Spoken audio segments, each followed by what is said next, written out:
Mayemo achibiem na mo afishia pamra Adom TV Badwam so.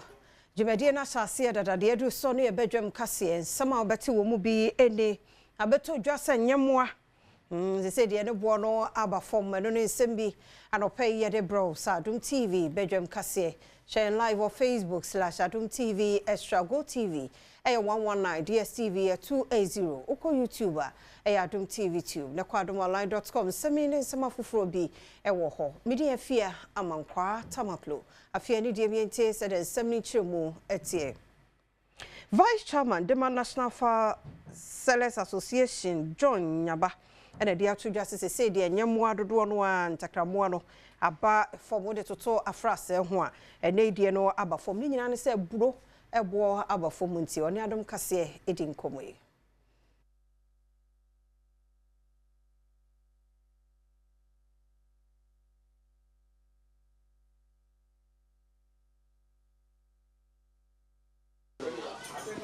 Baby amijini eye kantamanto baby enuanom eton ye force ne nchemu ho pe womu didwa pa seba ne nkokwa aka enna kakra bi na bronya etu Adom news nsentwofo ye bepiem behwe se ahoboa be enadwedifo a womu ton kokoi womu aye womu kira afiwe womu aye ahoboa no ama na broso kra sese nkokọ no womate so afi etwemu no womo kire se nkokọ no na 160 Ghana afi we de womo de aba 80 Ghana sanse sese bro na womo ekoto efi kuafo no ebro no ebusu Vice Chairman Emma National Far Sellers Association John Nyaba ene Adom news nsentwofo ene twetwen wonko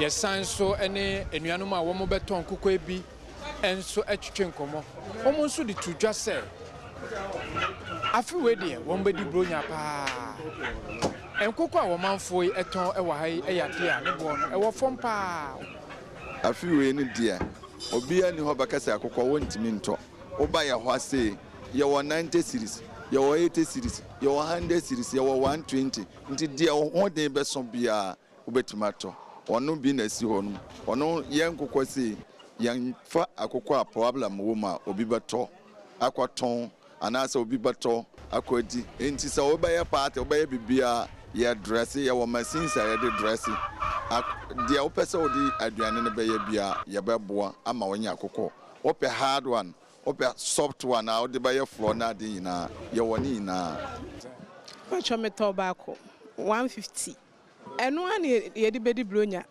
me ha na meto makoko o e kama bedin e de prince wusu esiedo Adom news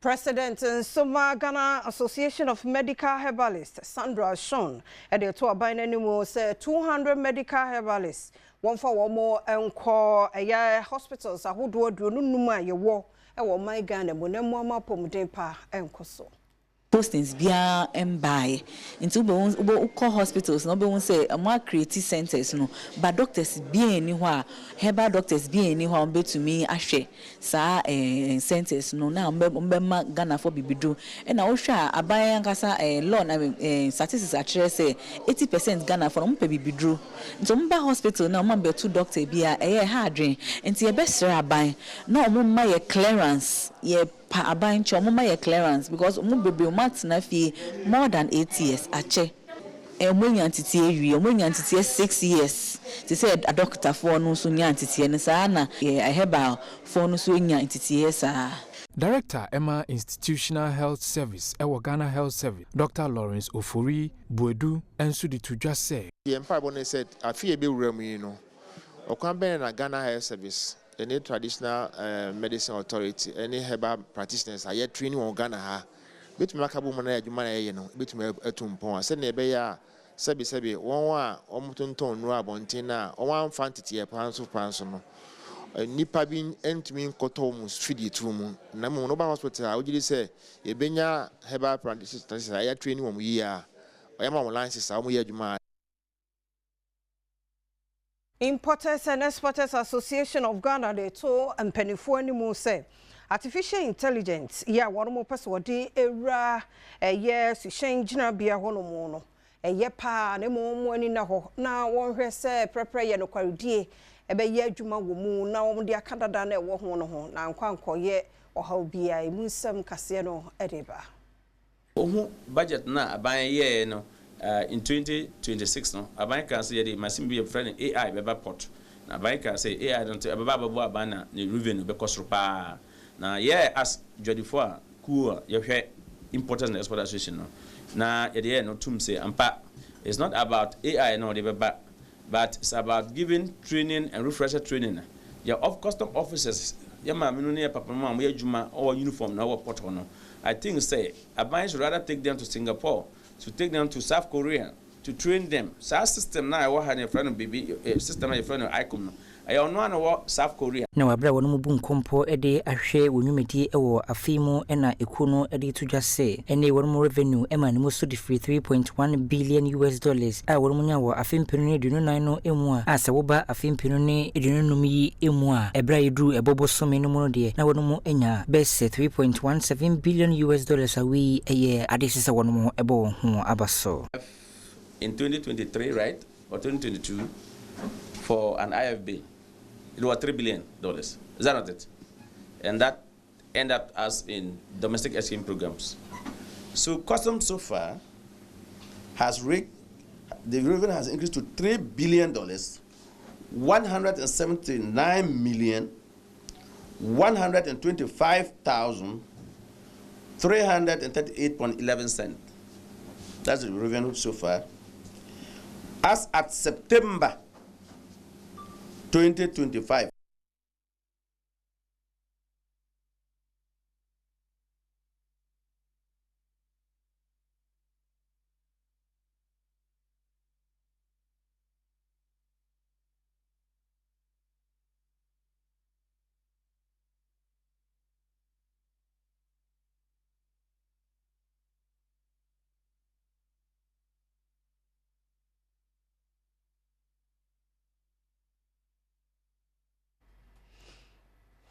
Yada say yenya no so na Adom TV Badwam kase na ha na brema kwan na no pay yade asie umre no wada agenti yada say ora Bismarck akwasinsia boaten ejira ne na so rade Adom ne nkwa ane ahoden enne one ne fie nyina bibi ekoso kama omo de bronya omo ahyase den wokọ ne entrance won hu se omo de tree no asi ho na che decorations aka nso so ho no mo samia say be me na wa ya de CEO Kim Boats why are dear pa no pa me mo ache pa me nyoso afia e bia boko nyame ado na nso e oh nyame ado ye da nyame na se na 19 pa cho wada roma it was na the D-Day no for ochina ne nyina for National Theatre yeah yes Adom TV 9 lessons and carols night sa ebeye brutal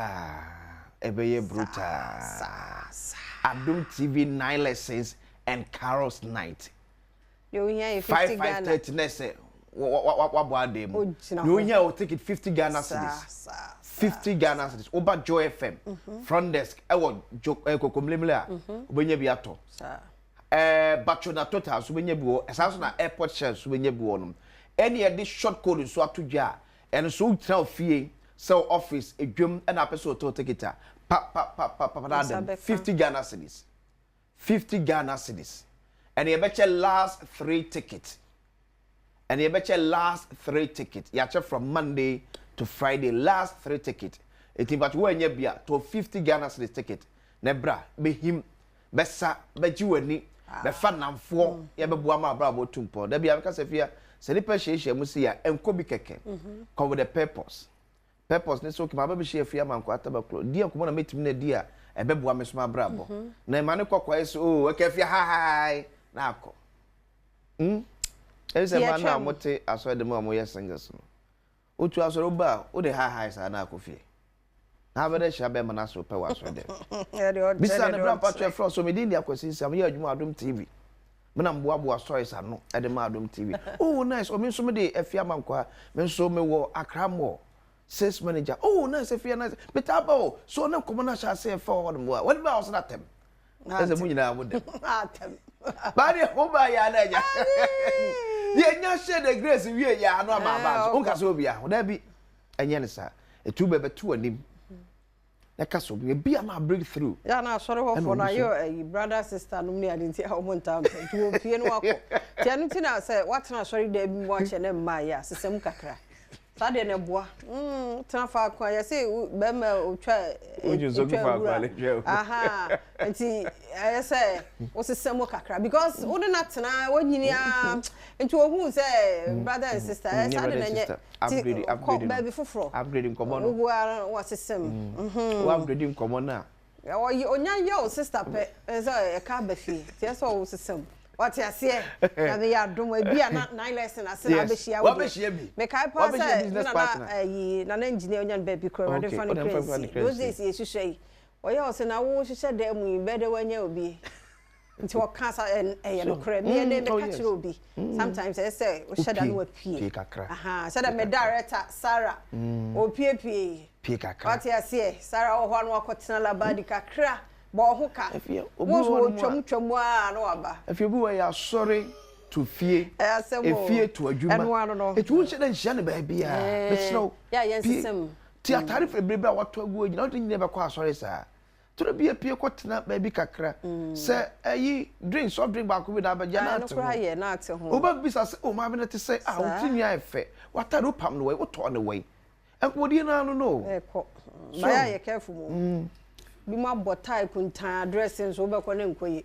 tini nyina ya mo ani na ho wi ase na ye te no eh wo gudwa de gudwa no ni panye shepe afo ne ko ya na se ya butu nti se ni nyina ni da ho na bom pa ye sere urade oh yes so onyu die ma wo because ni pa sha da address e betete wo ati ase wo ko ma ni afimpo na ehunhu asifo ye mpene sa worry am say timoni na ho edam worry a omo free awareness no oba na anko be ma no fie da na worry no guye within 3 months ade evia no nse no mako habit for about 6 to 7 years wow ade enka worry ni guda na anko worry na edam worry na yeah mo a mo yasa munyai nipa onware nso wona na te be 8 years empena twe nko a na mo ware kura samoso mo wo a sanka monya tu kura afrim empena twe mo 8 years na wo ba be ye ho ade eteso enkotena fie ho ma na aba wo ya no akotena ora osi niam osi boxer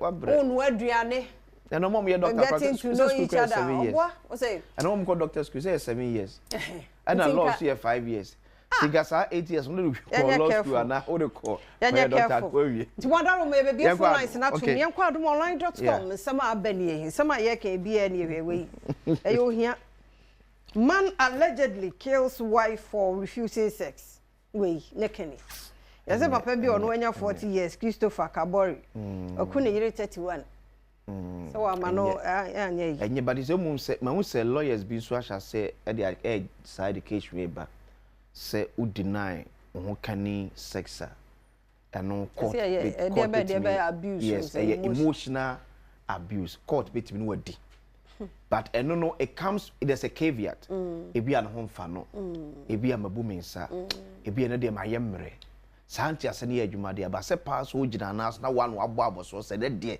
utwimuta na utwim no betwe se oh menya sure so obi no obi twe ti no no enti ase isi da se bibi koso anye ana chale se sika kura ni fear feeling na mo am feeling so teko sika so ni fear omo adwen ho de o de ni paso ya shia wo se de and time no sometimes we ade no be ya fra no person na urezi oh yeah de na de o da hwa na santan esa chale ni nyina ma de ne nyede munso a mo deny bebrebe no emrada obi deny for denying sake e bibi ntia kan no to as ne ja emrada da ho ye de hia ensa no ye de fata wa ware 10 year wo da so shedan im wo ho asesem bronya imu jankura na chire ma grandma ene nane na mo sesem kakra dada kuro no mu de awo nkura 3 esa na ye yi yan sesem kakra esa funo ma feeling ba wo sesem fa ko la ba de was is your book into no yes no the next story na dia o mbaba no ba ba se mema ngo a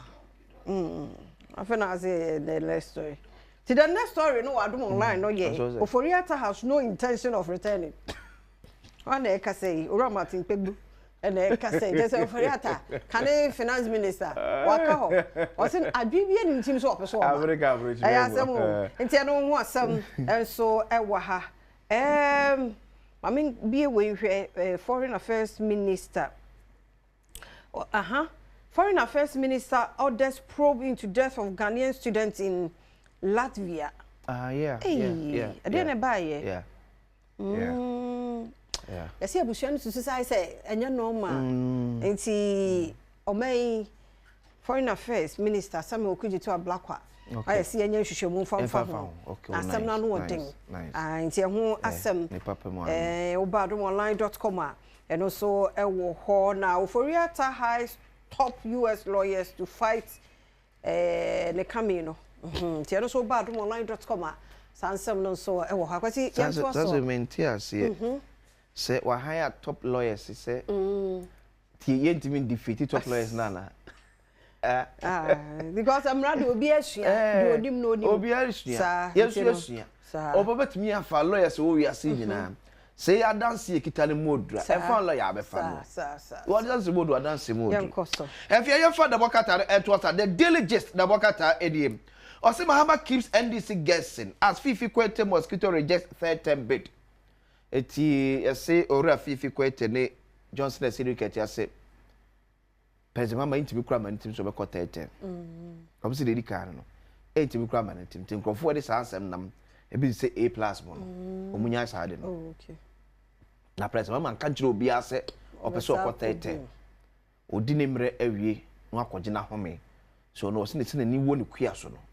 Enyade ketua to ora Fifi Kwete say e kama Ghana ni bia say President Mahama kan be bia da ono no akwa so aka say wonye na adwen da say obekọ tete eto mo ye sa no omo enyai ex-MMDC's chase government for unpaid end of service benefit it wona assume ye na nando dan kwaku for apresso no HM say wakonje sika no afia ache afia ba wana afia ba some free power fiaba.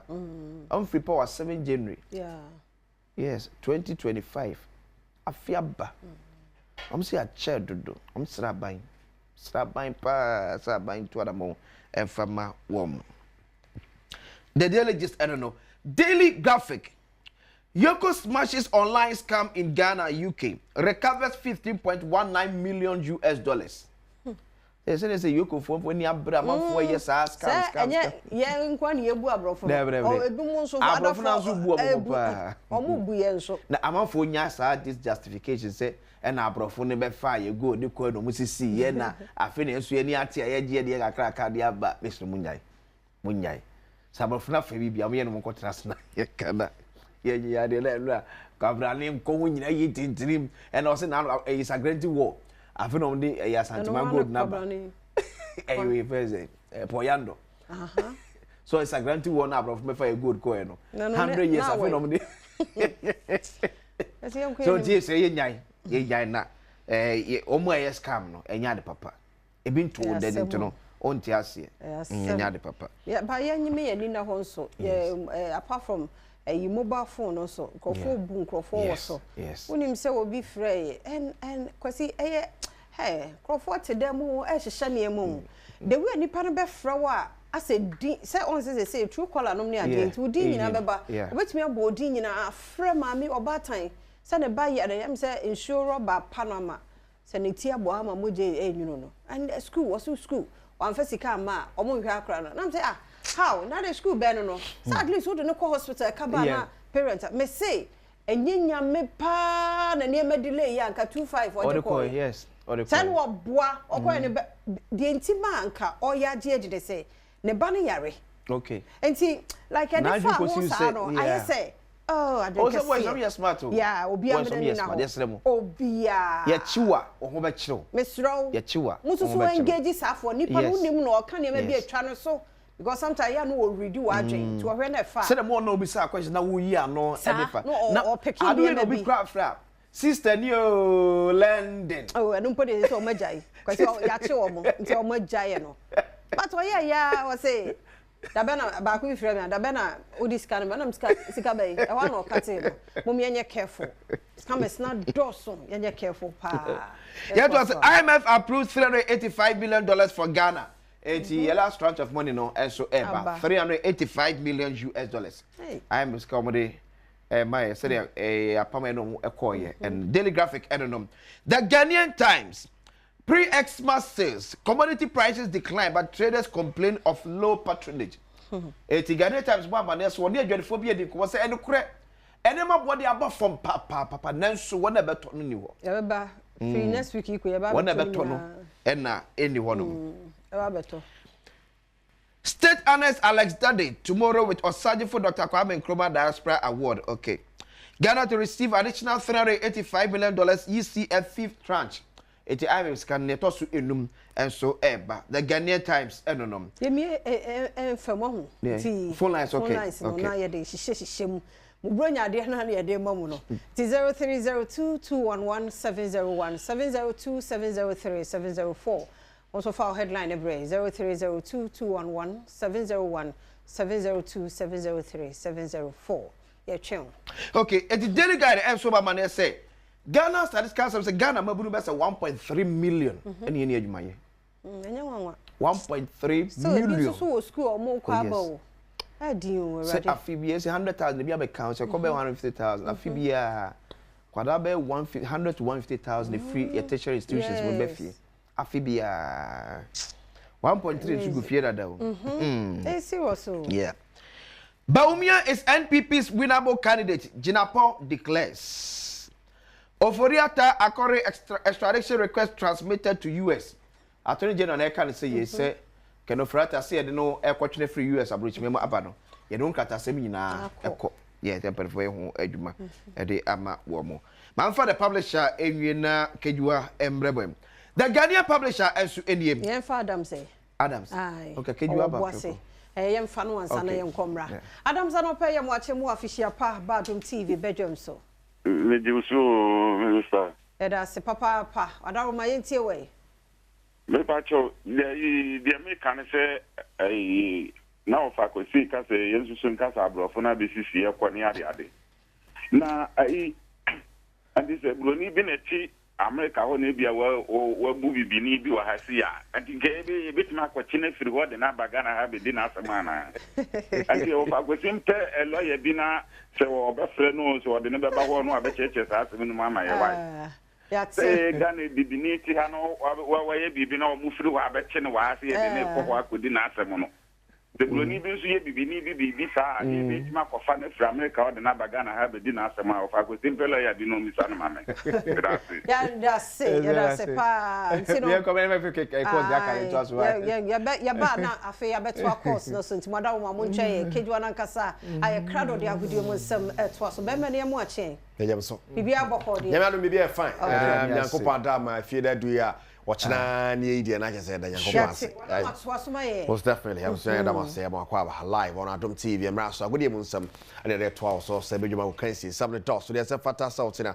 ya de abaye na gold board jewelry kan one pay ya de buy kan gold board jewelry ya de figure na high gold ne de Ghana de na ya fatu comb and of course the bia o here gold ya be a gold board na me kan for the amount of jewelry na ba almost bro ya mo teso the amount fa hojim ni pansa hwe na gese no ho asamara na ya kan say no na to say yes compute Ghana some kan share say watetene ne ma ne so hwi the bia yes a computer plans appliance o ma teso ti fa hojim compute Ghana me the number na beto dwa the amount a cash back sales o tadia opportunity say mo raffle mo ye no betimi awini cash rete mo no dwan rubber hyehyɛ ho na o de akofie ti we dey fa hojim nyeja ho don't leave yourself okra na bibia ntimi koye Pablo Aima Bernard Padi botwa mi producer schedule na nkasa ne Erica see everybody be share fi the Parliament of Ghana and Jebo Jananya Bedu the sponsor fund bill and they and 24 pass here yes say kwambia so no be 8 years ago and Hong Kong di ekọ so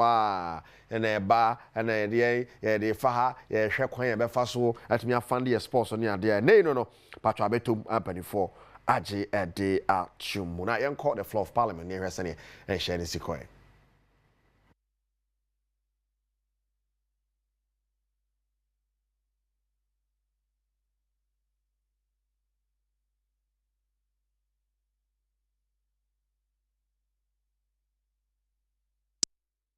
Speaker, ordinarily we would have considered this as just an addition, but it is not just an addition. Like the chairman of the committee said, In the initial consideration, the draft, we had them in, but in the course of the process, it became necessary and expedient to take them out. Mr. Speaker, if you look at the regulation that we developed for the Sports Regulation 2023, the LI 2477, it made provision for Ghana Olympics Committee, and we also have National Paralympic Committee. Immediately, you begin to travel that journey, like the leader of the House indicated. You will see the NPC also begin to demand. Then you see other groups start demanding. We wanted to avoid such a situation that they stay out of the fund, run the federations in an organized manner. You have the fund that is managed and it goes in there to support them. The National Sports Authority, which superintends over all these groups, is captured in the membership of the governing board. And we think that the way it is, it serves us that purpose. So I think we should keep it this way. As we move on, we can begin to think about future additions. But for now, I beg my deputy whip to let us keep it the way it is. Thank you. Members, motion moved and seconded. It is for the consideration of the House. I will therefore put a question.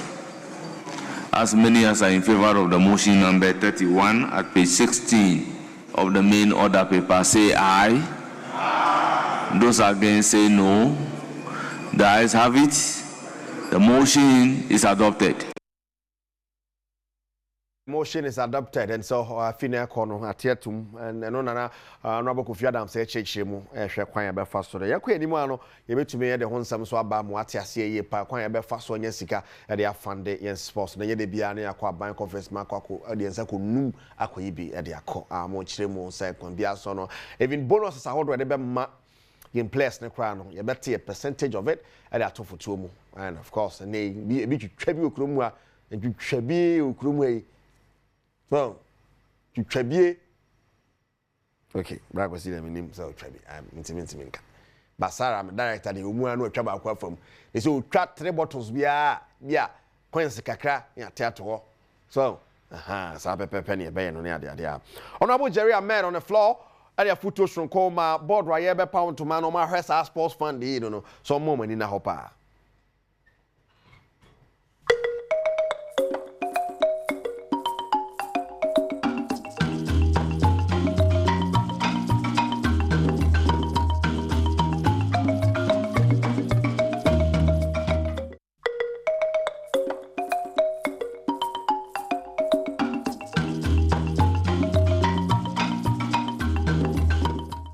Wow, and see on the floor of Parliament, there person share and some kakra course or floor na share the AP ebrewo abra na dey sports fund won some to edwa e wo hodmo nti na ho asama na no ya kan say no yenko and some course for the senior national soccer team the Black Stars of Ghana we so catch it out 2026 World Cup and won say na no ye bobomu ahu sane e ko kakra hwe ba bia benya ticket and share no sane city e kon abefa so atiba kwan akọ ne ade and no ye ho na $60 tickets e ba beto odwa or Western and City.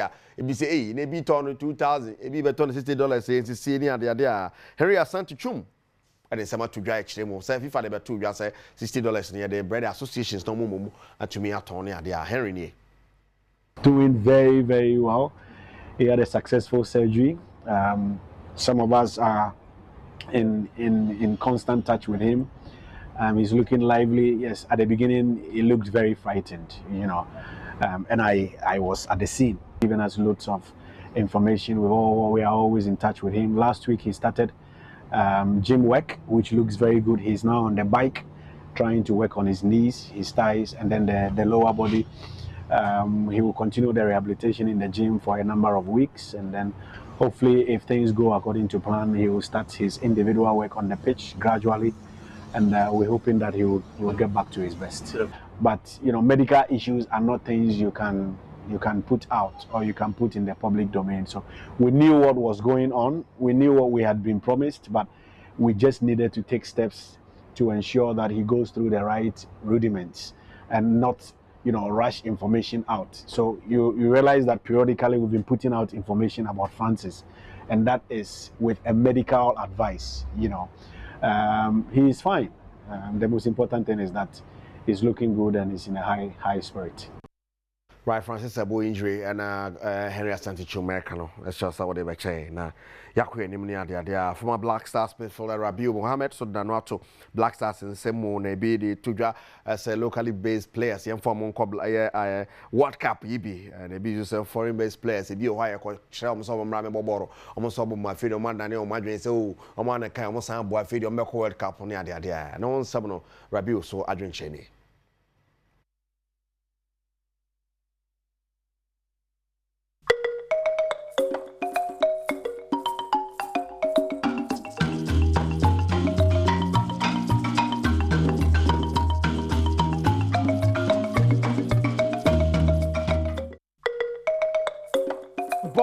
December gold board say kwambia so no obwa na also waje petiato kum na woden bia to nsa. Yes, gold board, and of course resident Shady City also Mount Sankabi ne share what the forecourt of multimedia Kusuabu Poultry Farmers Association Kambo ne Amakosua tisani obetono no nyesa na obetono ha sanso na Compu Ghana. And so say cash back in the into total years home you and of course what's me and Yakonya to me at the Sikadia go botomo fit to see the 1st of December me pacho for Hujimo 50%. The other to be 50%. Now they are against the 26th of December. A year West Sales Mall. Omo ye raffle no kese pa anyasam ketu akra. Pablo Ama, Bernard Padi Butwa me producers. I was say I do be see me dey the Kedwa na kasa Eric Kase du buari. Ochina ye share with the National Theatre. Na kwambia so no ya to aso the 9 lessons and carol to aso dem afache ye dey fidi na ye adwuma to da bia na bonani ye dey be si wa ha. Awie ye be share adwumre so ye be share. Sister Fia, the bra kwasi over to you. Ya kwasi buadi. Nyamenye okese wai. Amen. Na ochina yenhia on National Theatre. Nyamenye adoma. Fa Queensta ne ohene wa mu nyina bra. Omugiremu. Enye omugiremu asefo bonya tade am. So mfa na me so omugiremu zenye omugiremu asefo. Ana me beto aso se ma tone bonya tade am no. Kwasi nti asem yi aka ye biem. On kan ye. Obi oyi ya mo ntam za ye oboa ntina me kire me bo sen dabi ntina me kire papa me ma ho de me ma wa beso o de nya botere na me ne ada kwesi ni ndile ye me kire ne se what fine ba me say si so say kana anya sa ne oboa nya sa ne te say wa ka se ma shebe me si o nya sa ne te yo yate se o nyini Many woni sana me kire mu mienu no. Tropa de. They serious. Oh, so wo kana no wo twa no so obeso obeka se obua sa nipa ne ahwe ni ye. Me bie keys ne na amamo because onipa bo obua hwe ni ye. We o ma hwa amana say sa boys bi. Hwa amana say. I go say that. But Nyaminka. Kwati ya nisha why? Tene no kosua ho wani mu ha. Obi amra meto. Oh yes, sure. Momra meto way from kosua ne bo fo pa. E de aba mo timi ani wa. Media ha na beto. Wo ara ba me say me try ahwe. Me do ho na yeah. Ma yeah na. Double yoke no coffee. Double. Me fa double yoke no. Mo na mo hie o. Double yoke. Yeah, dey bia na eje. Double yoke mo ya mo hia be ne. O se otokosua me so kwa je double yoke. Ana me so me say wo na mo hia no so I problem. So the o se the double yoke. Se ko wo to me dia double yoke kosua ho adwuma. I forget it. Kosua wo pa. E be boa o. Ana me say what can we dia me so maka na wo dia. Me so na wo hia. Me dey. Yenti a wo na so wo kwen dey o so wo kwa me pese. Me ko to na me so ko to double yoke. Nya na ba kire me.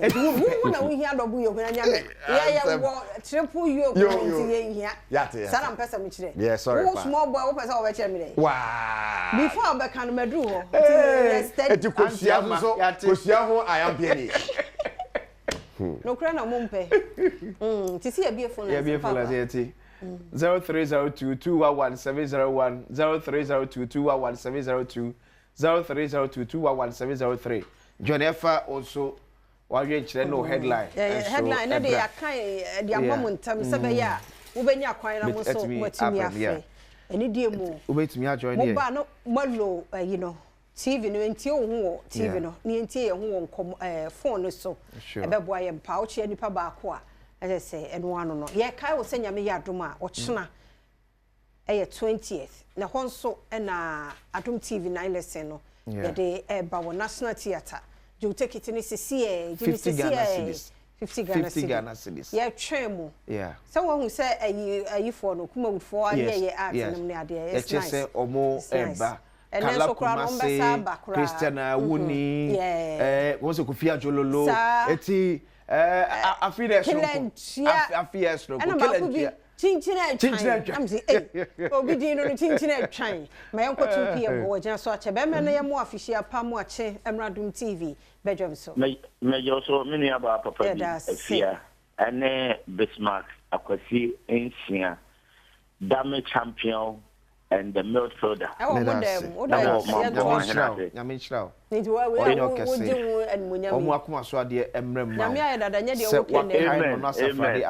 Na aya mususu entwetwe me nua ba afia Kosiano and few or more than Omayakura did the air for no near 9 why? There's no more can you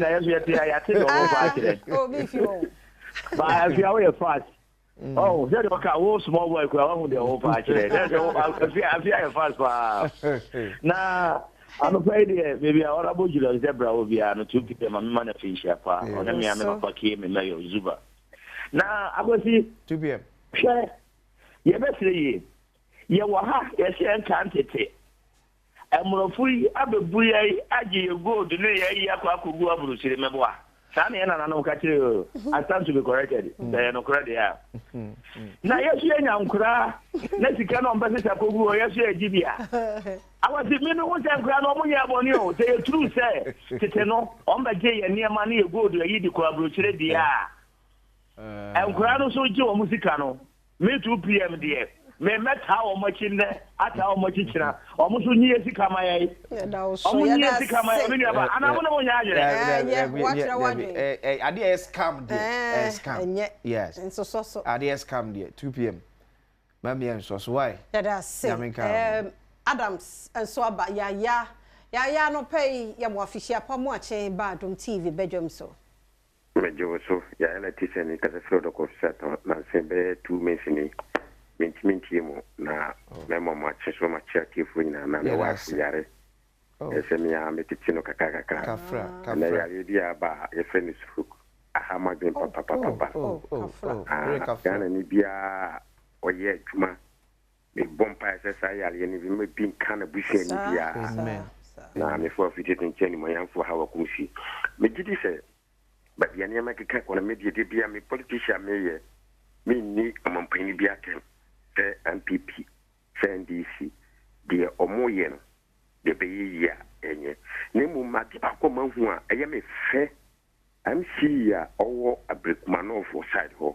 Okay. But we say why na ufaso we see ye pa ye de black white e faso na me fi say sebi men to aba momo nemu ne mo ye ne de memom die se me ka se enso mania na me nya me adimjamo because oye adwuma wo because wo fa pasima ba ho nyina ye penti abrekuma amama ba bedu nsufa me gidi so obi ofo obi ehu di se mbe ne sama ya ebeboa timida na se oye mapa wa appreciate no mo so ye se ya na mamonity o eti enkoye na so kan nipa di akomapa eti why ya de ya da se na nso wo so Nana no pay mo ache mo official pa do Adom TV Badwam so me do so sister fia bra kwesi da se papa adama me pa cho ade am pese mi hu ni se Ghana Police Service no pa cho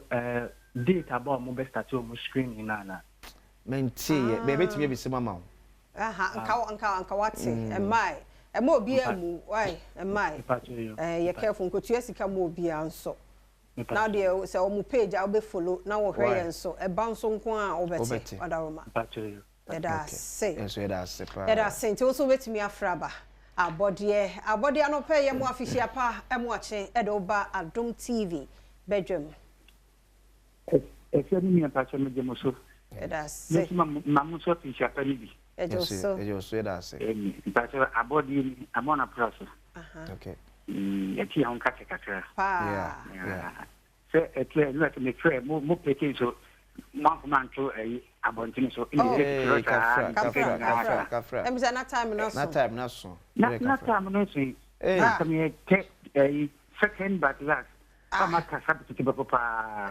Kafra. And what was fache. And kwembi na eche yedi kai yanko kwanse se wa kwetwe activity expecting sabri. Amen. Na mase ba ko pe na pesa meka. Yipe nya hwe pa sala sam kambo nya channa amafo bunku fu na de no. Yeah. Fi dia de mantin hanu mo. Yipe bi musa prosifo. Na yi amba garanti ase work for de minyam se ka bia ba garam se yete no mo sam so ma ID card wefa anan ka funso sa nyam funso ti ba na security fan ti ba fa ko foni mo nam de ko wa bro ti fa ni community okay ye sasa na fine ye dikin ba mo so mo ba mo fa emra kwaso ni man 2 years na mo fa ko fiti ko bi namba yin man obi so bi hia a magzi panaso ye me de me abode de me ya say pa na na je so ba begina so na no pe ye mo ache mo official pa na na gina so fache pa na we fache so betimi afra ba so 0302211701 702 703 704 February na so fa headline no ebra Ebenezer the radidi abedru ni ebe na no pe ye mo ache emo official pa this is ya so come here it's ya no pe de o ma ye ye na men ka mo pa no mo pa mo bo o man ga no that's say oh nice Yada say Ben Swaba o brother Ben Peprano pay ya muache mu official pa Mejo suma afeme kwoti afi se ne da so tenkwem nya ho tin amen na akwesi so o 9 lessons and character o be kan ho chini me fi ni pa so be kan na me fi ni pa se bi bia o ye bia no be yi pa amen na bi bia so afi ma na akwesi ni state ya mama ma official pe wi no na the American say yen ye akona badi akwensia ma to yen diano na sensi ko ne veteran penifom da MTT ni IGP ni ye police Ghana police service for penifom veteran someone she no munya fi na driver veteran someone car driver for ni passenger for someone fi na akwensia bia ambasa ni bia bia da ko to ti mai mi da yes yes honorable Palabola Orobo, I don't pay much a more official pa. Honorable Sophie. Honorable 20 years. Okay, into a baba. Into a munya my idea. Yes, your headline na you go show your day my. You do any dear moo, you do any dear moo, you say ye. And I make say, me I cry me a victim. Also sometimes I give you a honor unya ubedi, a bedroom festive season say ya. Because I did with medi. Yendi o ba yenye careful in moderation to say you be rafe fufuro mu no in fact twom go ra afufuro na afe be ensem bebre Khadija Basso Khadija no pay mu official pa emu ache good morning Obapa apo me na mi adom na hu yo mobo e pa chawo nkosia na mi bisa nkosia na ya fresh me toton nje bia na ache na agene ya fresh every farm o de wa brafo ani be every farm gate never straight na me pa chawo me wo hin fa fem kokomlemle Joy FM one kokomlemle Joy FM obi ado beba okay mati we be do circle it said there so ko new town akra new town ade dey see traffic light na see a wo dey Joy FM kokomlemle e do beba why e be twa ba me hu o wadaroma Khadija that's enti ya ke san fan twoswe send na nkosua Greater Accra Farmers Poultry Farmers Association. Omni mo timida na aka bo mo beton nkosua right from the farm gate. Amaye bra. We nyem nkosua ya pack egu dem bes abosumi du egwotwe dem. Ya dey abosumi du ya sa na ode. Nkosua dem afede. Ya wi nkosua ba o. Ode papa. Adaroma. Opon checheku ana pa emu afihia pa emu ache opon checheku. Hello. Opon it's you. Good morning. Good morning. Pastor ma pombi se. Nyame adom ya mo ye pa opon. Me de radiasi. Ana pemu de medina mo di na me bo mabaso akate so mo ya de pa. Yeah, that's my Ghana damashi. Medina amfa ma mbria mo man ya mo di matin e de bo me. That's na me de baby a me person kakakra ye abailo ya penino. Okay. Use asem wakasa too much. Papa ya simi ba ye finance minister sembe wakasa sa yihu asimi a oye. Enen zo asadi the same kasara sababetu. Nti esemunya kasara. Let me also ye di no man wonye mai. Kasa ye do so. Say the kasa na asem kakra at least. Omo de krata no akọ. Anu odin do. Take bia papa kasa. Yihu de oye. Isika ngo beja maya wonye mai kunti munye mai zo so. Unyai yihu isika mu bia pe. Enti Opon checheku no kra ni say show working. Unti me trans and to work show working. Papa ne kasa do. Onye adwuma no nya didi na oye. Yo ya te be ka kire why? What dada. That's your Opon papa. That's say.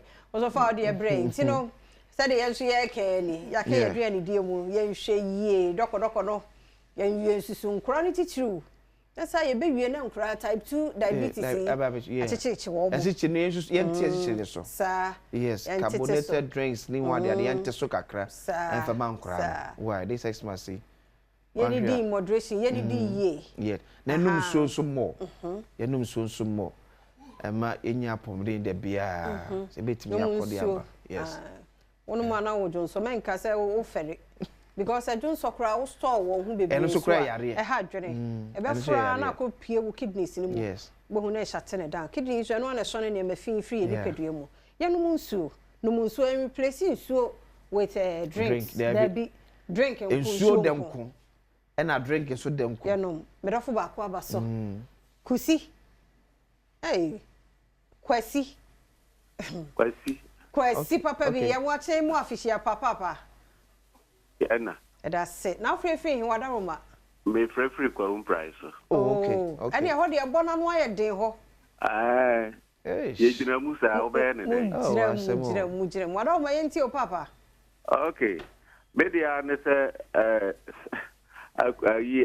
sister Fia said ye utwa me bra no ntentem sa ne ya no ato bo grama no. Ya ucha na no do tito mi bia no aka na no atu me hwa mo pa me tie mo pa da se pa me da se nyame nchira kwasi erade nka mo ho na djuma mo ye no amen enye se de bia mai na fe bia ye tinya te mo nka se ya amen erade ma mu nyina ho kwasi me da se nyame won nchira won so ayi akire ayi afia se me sra wa no twa na ya twa no so bo ase kakra ha dwen ha ya o ma o ka wa no tumu ka ma no tumu ten won se bebre so ka o kwasi nyame nchira wate erade das do we mi nam de ma no ko kan ye a ke be ka se buem onso obi ote abonten a wabo e na kwasi nto onye obi ota friend ten se 2 pm ne akisi mi mo kwasi obi a wa monitor won se me ma sam so na hem me ma sam so na e so se bebre o ka sa bo hyem sa kwasi dabe tete me eno kwa kan na se ma menya kodi kasabu ara ka hyem yem comment me ho me kasa so. Hello Jama. Wa nya kwa nkata oduru fi obekasa. Hello Jama. Good morning. Good morning Jama. Papa isi amenkasa ya mo official power. Atin komite oduru fi obekasa. Kasa bona beka ni yem no oduru fi. Mi hura mani o. Bacha Jama le ni mi do mate. Oh okay. Wa menchia na chama na kwesi na mchia kwa bri MC ona bote se fama kwa. Omoda se pa. Ano prince na cheka attorney general. You put a born homody. Okay. Because Ghana for the Asman is 1 year, Juma Mine. So, ye Juma Mine, Drum Media was here when you near Koso. Okay. This will be one of the cat or Qatar and Yan Sanity. I was on Hunipa now, Osman. The cat in Meribia wa. Now, you like it into America, the minister, think what the one mechanic at see, and I need any time I like it into no catch a pa.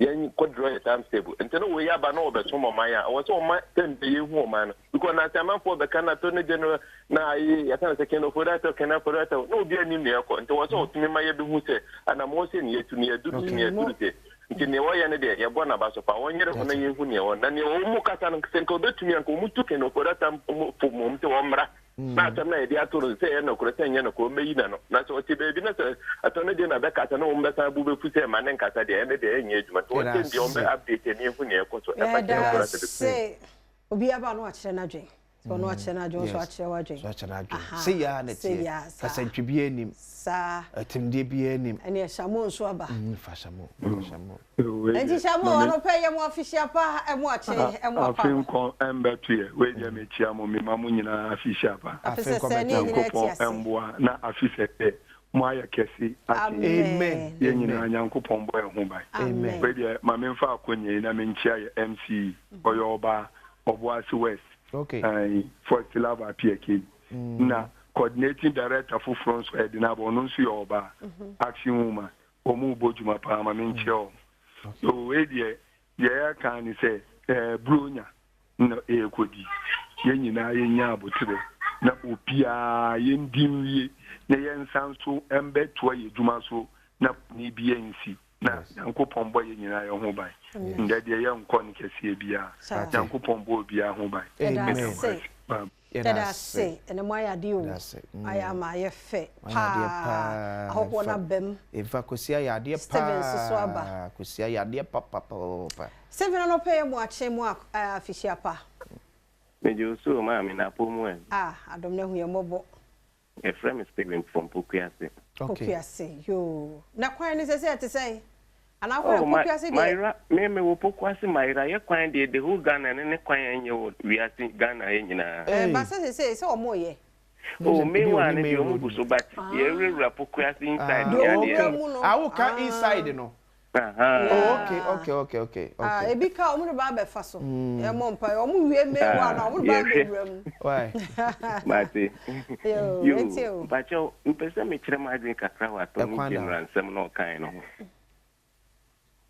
yeti wa papa yo dia me pesa me kan say attorney general on san kombre bio because e kamia e so mo wo soro no mo buya e wo form ni say bio ye de ya na ye ni munyansa I don't know ye wo kromu ha eyi wayo misike monje maami okoti gotem 2 million si onenam kromu oni America ana meboa to wo Ghana maami be no ami okoti gate ima sanitation minister ya osi odi 42 million ti gate mu ani house girl for ko fast ka bibiri be so mo nyina nam kromu ha enti sa won to me February chire fo mba me sa wayo me mu nyina so mo wo ton omo ka bibi dia akata boy ni nsam no so but treatment omo de ma boy ni nye the whole world if one a fraud is in Nigeria for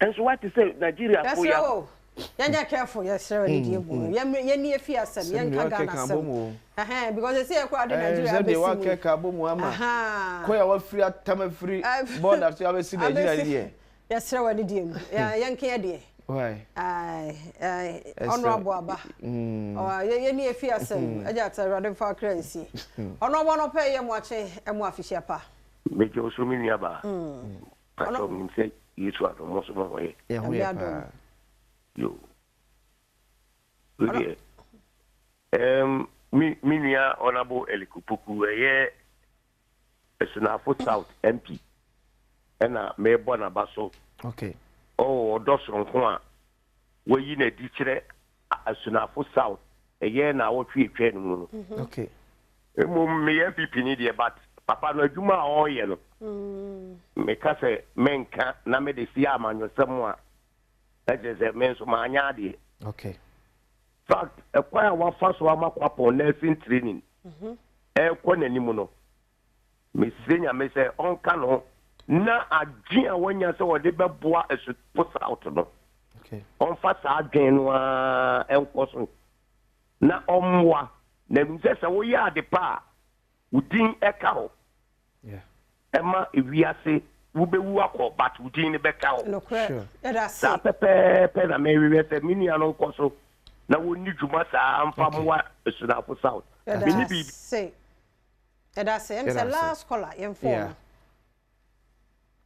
na fra kuma anope yemu ache emu afishiapa yo sister fia me mejo so mo ho ayefe papa that's it na sister fia abrante ya wakogu abrofu yi wo mu se wanya de no kre ba ko pe wanya de kra na mum ase mi hu injustice bi so wo baabi MPP ya na abrofu be di mfomso wo ye man mu a ye se da bi ntimi ndi na asem wa ade e tam ne de ne ko ni kuro na mum se bibini o se to kro bi mu kra wo fa yi body e be to choko se hin kra ye be chene de na koma abrofu menti ase mo na mo ka bia ewom ye bi se empani for that na ye basa ye kwa ko bisa menti ase ye di na asem wa ha enye yi ana yate Mr. Mo, some media, ya batan, yes, you are doing a mahu. A for basta na ya pa, Mr. Opa, with ye. Monka be white. There are see, kwa kubisa. Nyamenka, ye we that's so, ye course no. Nti de do so no, we kimi ye health tips no. O say effect of ulcer. Good students. Good students. Tina watching mo no ye o twa simple ba mbusan say dwada de ne kan brada wo hu me de a che no ho me de ho na cho the fact that we who title no kra me okay che so de chi na de men card na minti o da benya ne sa some person will pay attention yamko and they say who follow niema so ka say nsui me ni age first na wo o de drink no sa but you say wa ni ada ho o so ayen say bebo I'm going to head this to Twaso. Tiano na dey Twaso enche 5 minutes. Week ni mu nyina effect of ulcer and ya ka ho asem. Hwe bra sesia yeba.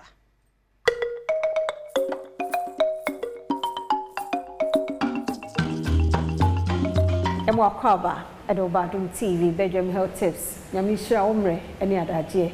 Na otwi mu nyina effect of ulcer ho komo no. Esuade bebre enura complications dog de maye. Ekwan be ne be fa so treat no. Yene Dr. Duboate ne tie dwom endpoint homeopathic clinic na eso asenema yedi komwe. Dog ye na se na ye ma akwaba fire treatment no. Yo meda se ye ka se ulcer se de esi kan ye no ye se yem kuru aba nipa de se ne yem. Na ye hu yie pa se de kuru aba da honam a wan hwe ni ye a ekro ni timi tua ni etimi twa wonan no. Sa na ekro ni timi twa onsunu mu. Ama ekofa nsem bebre ba ma obi kwa timi nya internal bleeding se de no ayekan ye no obu abeja na nan na moja e moja no nya bright moja wo enye moja se de sikan atwa wo bo so de ni tum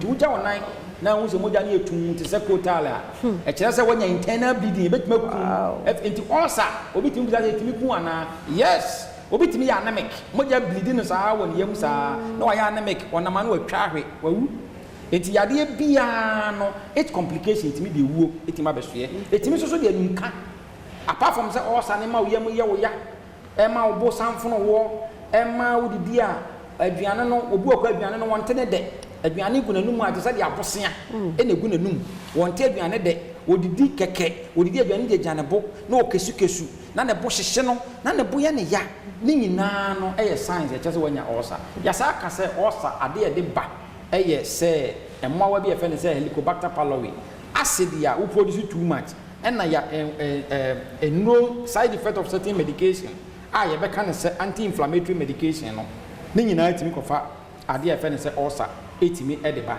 na ya sa ka se ulcer no ni treatment ene na yedi hu nkomo yese kwan ya betima fa so betima treat ulcer ene se first of all so hu no ade kora de ulcer ne baaye enti wo back hospital say endpoint to be particular clinic ya ade aye hwe ne say what is the cause of the ulcer ede na dey say ade ne baaye enti hu no ade kora de ulcer ne baaye ye labs and scan ye betwa mfoni ye ha no ye nya bibi e fe ne say endoscopy ye nya bi wo endpoint endoscopy ni de obo so obekọ na ye de machine ni be fa omini musa no eye camera akoto yam ya gotwa mfoni ni ye nya bi wo endpoint ye de na de moja ni ye twa scan ni ya hwese emwa ni bi wo ho ana ni ye scan no so ye be hunu se e bi acid no produce more na so produce more ni ye hunu se acid na de sa de ne ba ye ma wonuro ni ya twa afinnuane a Emma acid a produce enyane bebre we produce a lot of acid.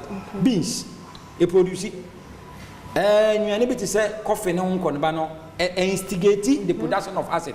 Ensa instigate the production of acid. Ye wo fruit to be your oranges, pineapple, grapes and the sanama nyina no ni nyina wo no wodi a eno so instigate e say wo de no say acid and e boro so a ye make sure say enuane a e containing acid ye twon free so enam say wo yam so ye kuro no susu ntino em point twon free enuane bi ho enuane a ye srade enuane efisɛ srade na sa wo nam meat ya meat no uni stomach ulcer kra no a it take be 4 hours or more and some meat ya digest it and to be our acid no obi our stomach ulcer ye ma wo meat because wo kokko we a me ni ulcer no e be take 4 hours ya wo de be take be 8 hours et yes anu a emma aduana no timi ferment emma wo yam no o man a lot of work to do ayam so ye kuro you don't have to give a lot of work for that thing to do and nti eno no ye normal ye timi e da ehwe so enam say kuro ba wo yam no nti no ye onwane spices bi wo so a emma aggravate the pains mako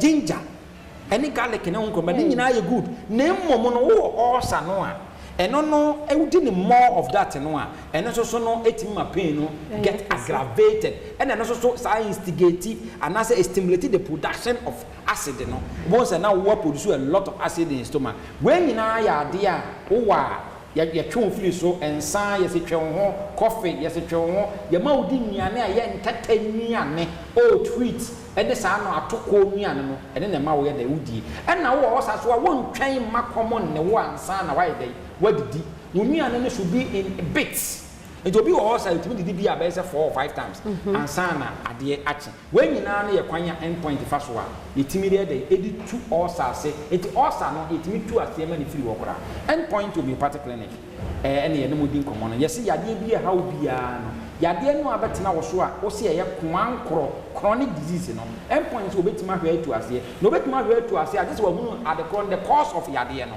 ye nyamu the cause of yade no dia ene yade ye fense kwankro no ase be dey ebetu frɛ ahomatoro trofo yi so ne ye twetwe nkomo ne ye mo nkomo number ne ye 0244 86 70 68 0244 86 70 68 afia nakopon hira wo hira nso yada se na wotwe mu dog de fa duhwem ye papa mjiri ye se na wate wo ho ase ya de bia meka unya brebie mu so akwa Adom TV YouTube a obenya tie na Facebook no wa hyeda akotena se na fe wotie ni nyina bi ye de amaye nkwa consultation bi ya nka ho de wo hia so be friend number bibi how wapumudi mu Dr. Adom Tembejo so umre no wada age ntie da se na wotwe besi mu nkwa ho den e wo ho a ye be se hia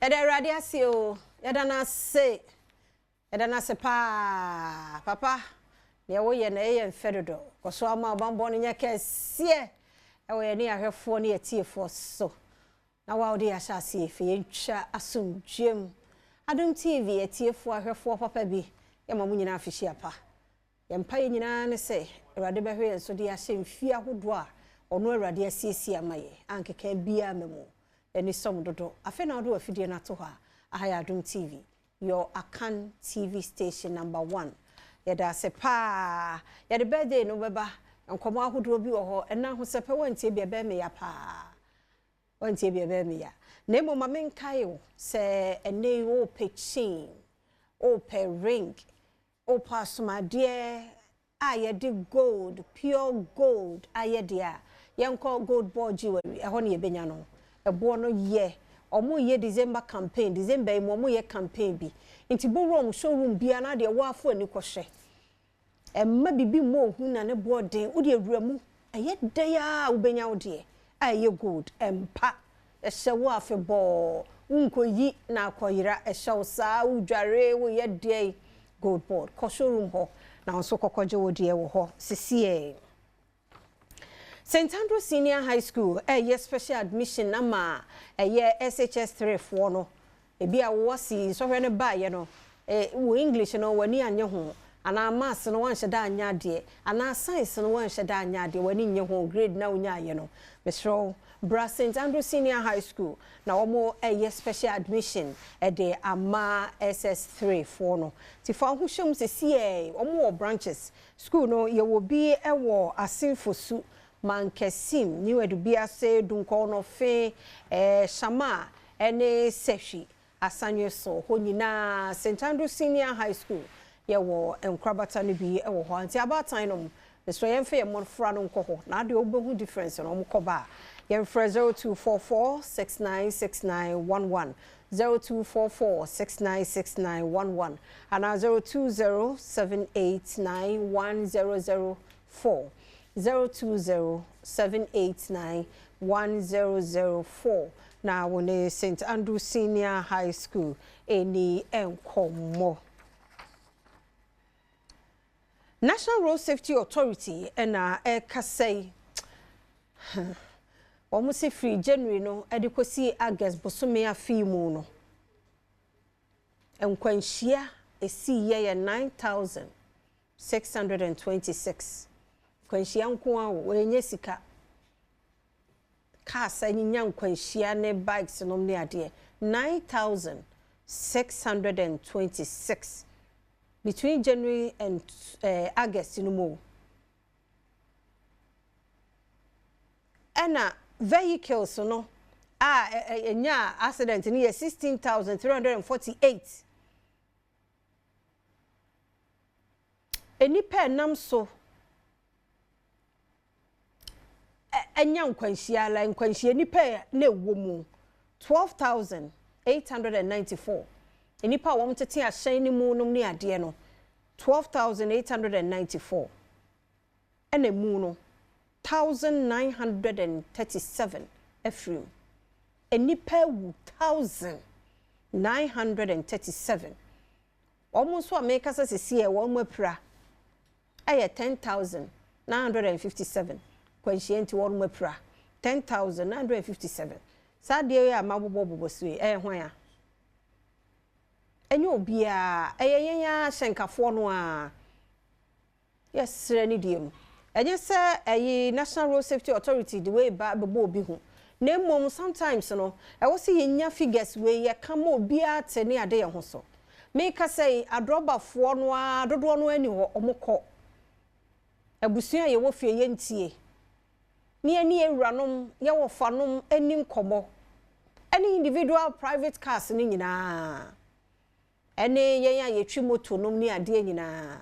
Ye betumi a preventing nkwanhia bebre ekwan ne nyanso ekuye na ne ekwan ne ye de asa ne ye besa yesre obi breadwinner papa bi enenam nkwanhia so nti wokọ enu nti ena road safety mpanifo ese don't drink and drive, arrive alive.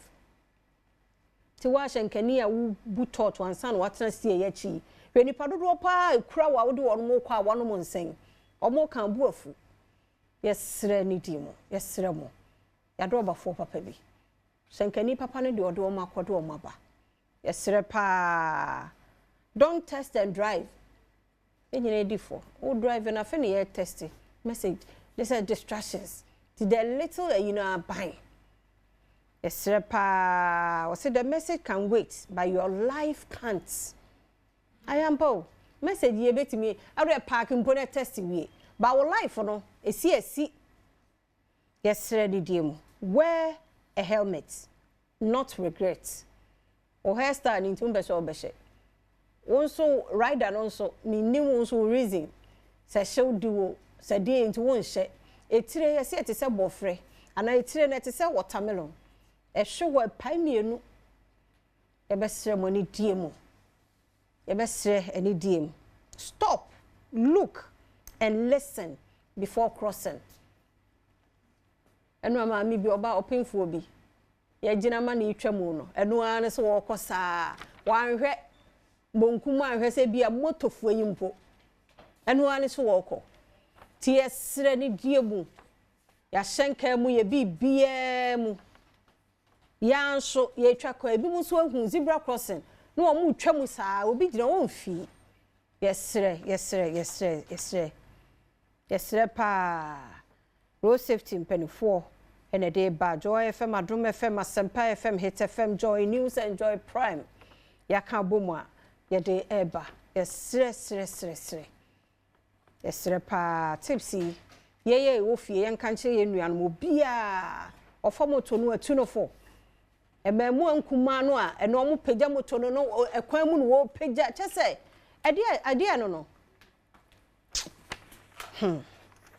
Inti eno na yede amamu no yede bemamu a kosisi ebesi afufufuro mu hwe nipa ewu 1937 nipa ewu because of accidents omo amapra omo bebrebe 10,957 wa prada dem sisi e say ontimi nkom mabiem nene yatwa nensa nanima hyehye because of nkwahia yesremu overtaking basa ne yenyai anim so person yi fa no ho wo person ka cars 4 ebom esan wo mu nyina ho adai ne enso yetim ne ayedin ade okoka ye bebo obaye sisi a umehwe umie nyina yenya hwe yie na cases die nya be ya doma nesi emra eche se ke ye ntekura se nkwanhia si ebi abetu kura bi atwi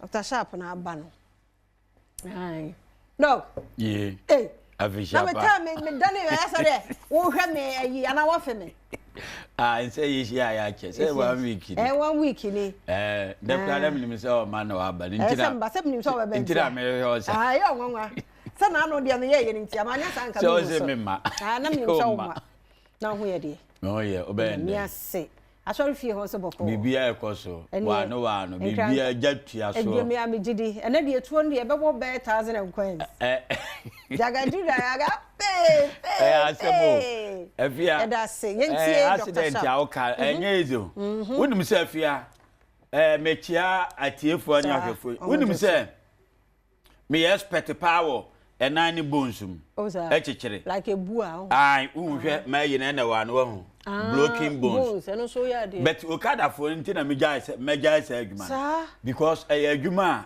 ne ye no eden wow afi na obe so bi ba no kit wo de be wo cancer wo de be no na aduro no wa yesu wadada but we mu no omo ba ese o kire gise okopa aban epe bo de aban edi tujaso wati asiesi aduro na aduro no tambia no gise osi on se na etie na gese wa hwe yi kidney fo be 30 ba na wa hwe omko ansa na wa wie de nguto atwa masaje ase akekere aha intine yeyi menta anka ya no omo motofo ni nyina obi a hwe ne ho ye wi ase ne de ye wo bibi wo no ma atamfo de omo neoma kwahyem na edi ewu nti monhwe mo neoma ye nyame nhyire obibia afutu ayeso ye de to aso e de amam no ye mamu nyina so afiri hyapa afe ne nkomra na emra emesan ye ho bebre metu ye fie so enti afia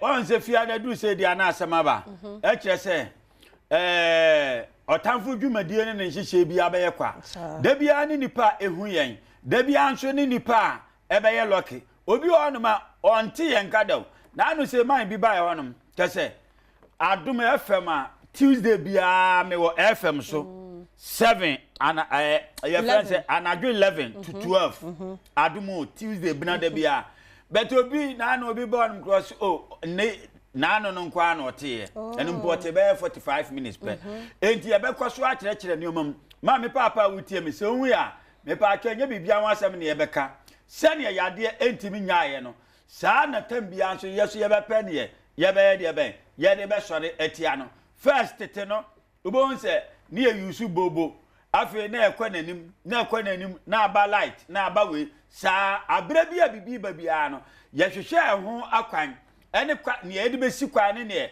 kwanye be fa so a ahoto beba afia onim se me gallon we se gallon amede ma aduro ni me de aduro gumu ma o se pe mimisa o se ohun ya na se ohun ye o afia se wa num aduro na na ho nto me gallon a se no ma chada bompa ye agu inside no ehun se no me mfa nkwa ye yi ma meka se ma ben no what ya a se e besi from se no me ba cho ɛhɔ nyɛ kwa ma bi nti me yi obi a ɔde me gallon ba ɛho sei ni ti ni sei no me pa atwo ɛnyɛ sɛ wɔ kwa a sei no so saa aha no mo saa enti ye de aduro gu mu sei ma o sei pɛ ye ni how biem obi antimi nsɛ no bebre wɔ no ma ɔmo nuru ɔmo de kofi a sunsun bi ana bibi timi sɛ no ɔn sɛ de ɛte ɛno nti na afia ye kasa ye aduro ye wo kwan bebre ene nneoma ye nam so etimi breki ye frɛ ne sɛm sa protocol no enti na obi ntimi ɛma ye honom nka sɛ ebi a sharp a ye drama no ntimi anye ye ma hye oba se nipa ba ko mpo frɛ wa mema o ayi ye friend 100,000 Ghana cedi 1 billion on some ba me tesi super minim ne afia minim ne mikita na minim se sane ye nuro etie enya aba no kwa ne de ye adwuma me pa cho mesi award me most promise herbal and spiritual center of West Africa nyina pa cho Dr. Sharp na tisu na ye no ye nye ye nioma me enye se mi ubehu mi oba bia na sesei bia tem bia no everyday bia no me ye adwumenti no me san so bre enti time afia menya bia no beba na me dampa so se me nkrofo nya ma ono mkura me hall ankasa kura no enta ntiro beba na me dampa so because ma bre ebi ni se bro nya nyina no me nko holiday ubon se 20 ahi oni nyina on be se hu me TV no so bi mu ko holiday me pa cho ye ni abere dwumadi ade ma ye no ma me papa ye finish ye abrai ye kai ye bofo nso e blanti bre ansa na dabone adu ebedu baabi no nioma bebre wo no ma ye benyini akwa ni mo ye ntimi enye enti se sia no ye take nioma no triple ene ne akeka ho ma me papa utie me ma me nkire ohya ne nso se mayini me singre chani mindra me ye no singre che da ase ni ye friend power segment that's power segment that's a pronunciation that clear one power segment enu nie memu adu na me se anya ya me de be me deliver usika de ama back usika na o effort a uputu ye anase ka ufafiri ba bi ba ye no na that means me deceive mema 15,000 Ghana cedis di aka ho man fa ma report ma enne nearby police station bia anase mo obi antemenka ma me papa bibia enu onum condemn stroke me se ye ekọ emabiem ma me papa o di stroke ti wa ye de fabre babia debia me ka asem oyom babia ye ka sai no enya information center me ba jo sa nete enya information center eye bia ya obia bete e da internet so e da babia obia bete ma me papa ye duro man krofo na enye ya me ba jo nga senka Dr. Sharp nke ya tetene nam pasa bete bi ntimi nye ye fi se Sharp ya bunu ni ba me pa jo bru so me se me bia me afia me die me gibibia di abosonsumo enkramosumo mi ankasa so no me kristoni me gine nyina di sa nete ma me papa enti no me no me ni fiti emehame ewo me dwumadie ho na ma me papa utie me lie kura enfre ni so wrofa anya sa asembeto me nya number na me yi a wo wu mpa nkaye because of na what you want untimi nkonkodi no rough sa na tie wonyade a ma me honom sa ope sa udwumadie kwaso dia obetimi aba mo bi nsuma na nsa me fa yade o me honom mfa nko ma me papa me nko obi a ho nia me ye na no na me ye ma me papa enuoma wo hwe obi betena se okasa masa Pabo na ka na asem wase cross no da ne ko da bebre ko mbansere ni suma no ehempase hodom no ye ayi mi na me ka kire obi wo hodom asofu bi wo hodom a masa wa bi kura mpocha anto anya ma bosomfo sa na tie so eni agro ma me anya sa benya asem ye wura fifu from me tu ena na ya futuo ne enuro sa na tie mo kasa do Ghana fo mo kasa anto anya ma bosomfo oye chese ono ne so bronsam kura de ayi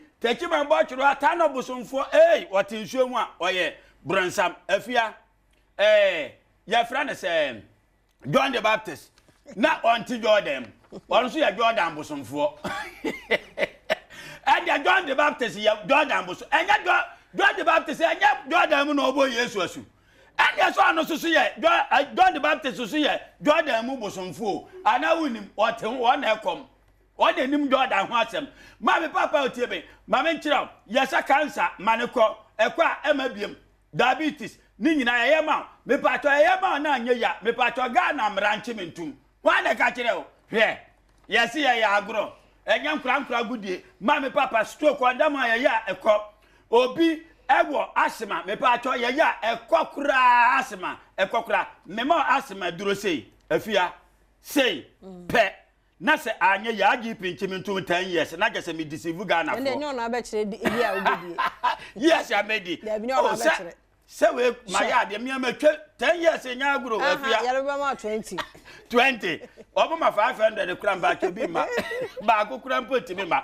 Ma me papa ye epilepsy man ko fibroid da yam esote second man to force bay. Ah ye no me ndan pa me pa to me mo adura e be nane. Me pato child problem ye hepatitis ye TB tuberculosis ni obo wa ema moja ensama wan pato me mo adure beja rheumatism me pato amakura ba wan na se bibia ye ma me pato beko hoin heart ye ma beko kidney problem liver problem me pato ye ko so ekuro da ho cancer ulcer me pato ye ko all kind of rashes me pato ye ko breast cancer bibia say ya modi wa fidie so a friend o frɛ ne yɛ kyerɛ sɛ betima yɛ ntimi anya san publish yɛ sɛ yɛ kaase yɛ bɛyɛ killer diseases na mpa ke duro nyina sharp wa duro ba me papa sa na tie apa fra chakwata kompo ɛna mumu me yɛ bibia Dr. Sharp ba me on ma fa kaso aka kaso obesi overhead na susu overhead na sia fa ka eco new market na kaso obesi o ADB bank wusu ADB bank biso obi asa wo hwɛ Dr. Sharp every day bi yɛ adwuma consultation 200 Ghana cedi no abo an kakra for yade no oba na amboa na nso ye gye no utua nkakra ne yeso ye mo odo ni nyina beko Sharp ne buru ni ba ofiri nkra sa efiri ne kranka sunsun ne tumi ni amode wanso numbers ni 0266 14 another 146 0266 14 another 146 050 554 19 96 050 554 19 96 020 489 7454 Dr. Sharp ni brani ba offering class ye freni kranka sunsum ni tumi ni ahode nyina e wa so datima chesa maletu daga pe afia mato ba ko pe ba ko pe ele kwa sa ore great fi kuro widi Dr. Sharp wo ko be ye kwabra na ye beto aso ye ba sisi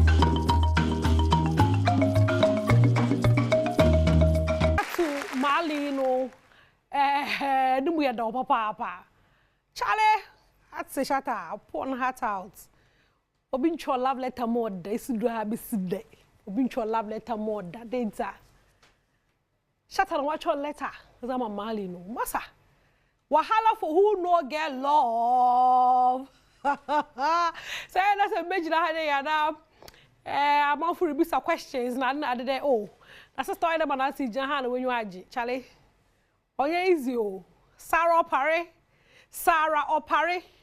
Wo huna me ye bibia one task or Sarah Opare. Sarah Opare no shechi no kasa gumaso kasa tino Sarah. Me me ye wo hanging no masa nyami shiro me that say. Yeah. Thanks for bigging me up. Say obi aka do onye film pa Sarah Opare so efe. Tino Sarah, thank you so much. It's that is it. Shatawale letter to Mali. And a mama enjoy a new song across streaming platforms. Ding Adom, masa. One to shadow, one bless the king and mom. one share. No would say. Any mun some near come up. I was to my 2 am order for. A genuine letter show. Shut out show am why. Young Tiado. Na young from Shatter to Stone Boy. Okay, meta take. Man must want to form na meta sembi. Na za Martin in there. Recross. Orba a shaman concert. Stone Boy no concert. Beam concert no. The biggest concert. Beam concert. Charlie. Yeah. American rapper Rick Ross is set to perform at the Beam Festival. Into no Stoneboy amo yata se na maza. Ye hunu outsider. Wasada yata se the connection or build connection on my hand. Into no expecting you maybe there. Atasa. Stoneboy hon some ingen. Into no shokwen neighborhood Rick Ross. Oh Ghana, keep out on your P Square for you be on your the menu master the way I know boom no rap and ha. Because a very talented rapper into no yesha kwande ye bohuno. Okay. No what's mine. Into no young I will Stoneboy. Your botchan recross. Yanti Adom. Say you're Tuada Afcon. Jumeza or Badono. Football na Yerba Bono. Eundaya na why nyum. Wagad African stars no. Now I'm why nyum Zama Afcon no. Na this year's year Babesi another next year's year Babodi. Charlie. Ya Stoneboy. Or Kanyum no ho. One boy say must Stoneboy. Yeah. Ntino intanyom ne ho a basen ko head we na no African stars no vibe chale Ghana yesu ye wa do yo Stoneboy wonum na embrace sia.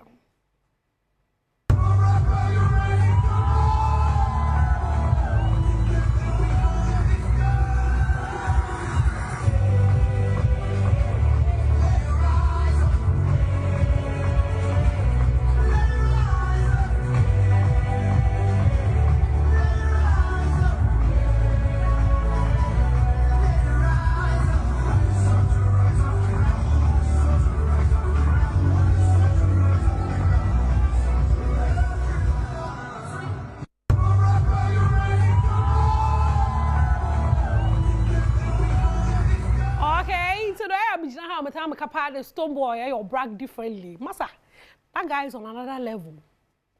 Stoneboy beam to the world. No one marrying. It's the big ups to you. You who's area be a massa. Your support to papa. Ghanaians are very proud of you, Stoneboy. Keep killing it on all levels, international levels. Charlie, yeah, say or cry. You know, that's Ghana's Stoneboy there for you. Now, and now, Sapeno be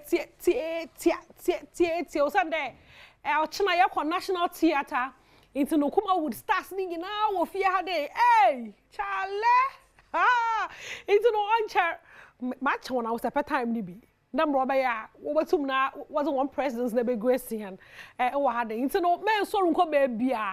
Star beer don't know Kuma wood or fear day and a pay. Into no young bon como, you don't about shab my enjoy and casa was under China.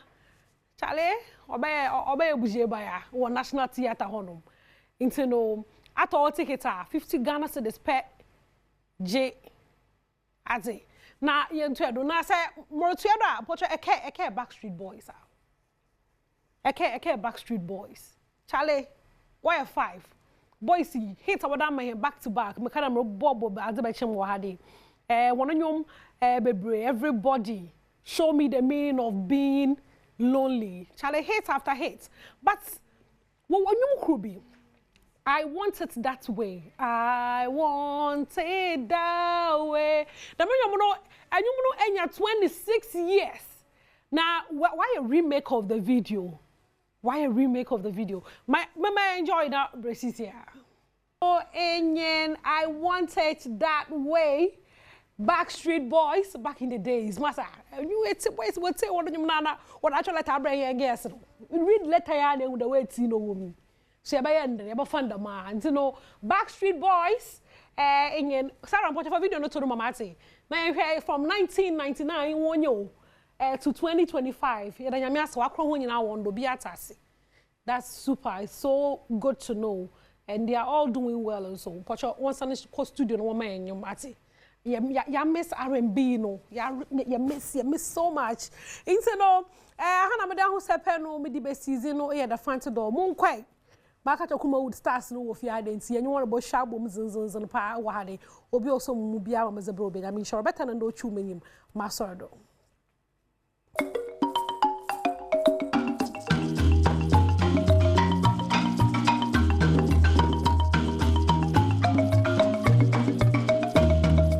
Watch more Akwaba Emra Badwam Jumedi so on Adom TV. Live on DSTV channel 280, Go TV channel 119, Multi TV. They give us here live and so yes, to be on all social media platforms. Maybe I'm a Kobiano. Search for Adom TV. On Facebook, Adom TV Extra. YouTube here, Adom TV. On Facebook, search for me. Akwasi Insia -6. Follow me. Just comment or streaming. I say, you better get the amount. For WhatsApp message, and so eba number the two screen, and so as Yama Honti, na enye kama. You better get all the eba the papa pay and the amawamidi, the Akwasi Insia. Another pay, Yane a ranking member on Trade, Industry and Tourism Committee of Parliament. Onukoya Sune Saya member of Parliament Madisha won New Jabe South constituency in the Eastern region. Former Deputy Minister of Trade and Industry, former CEO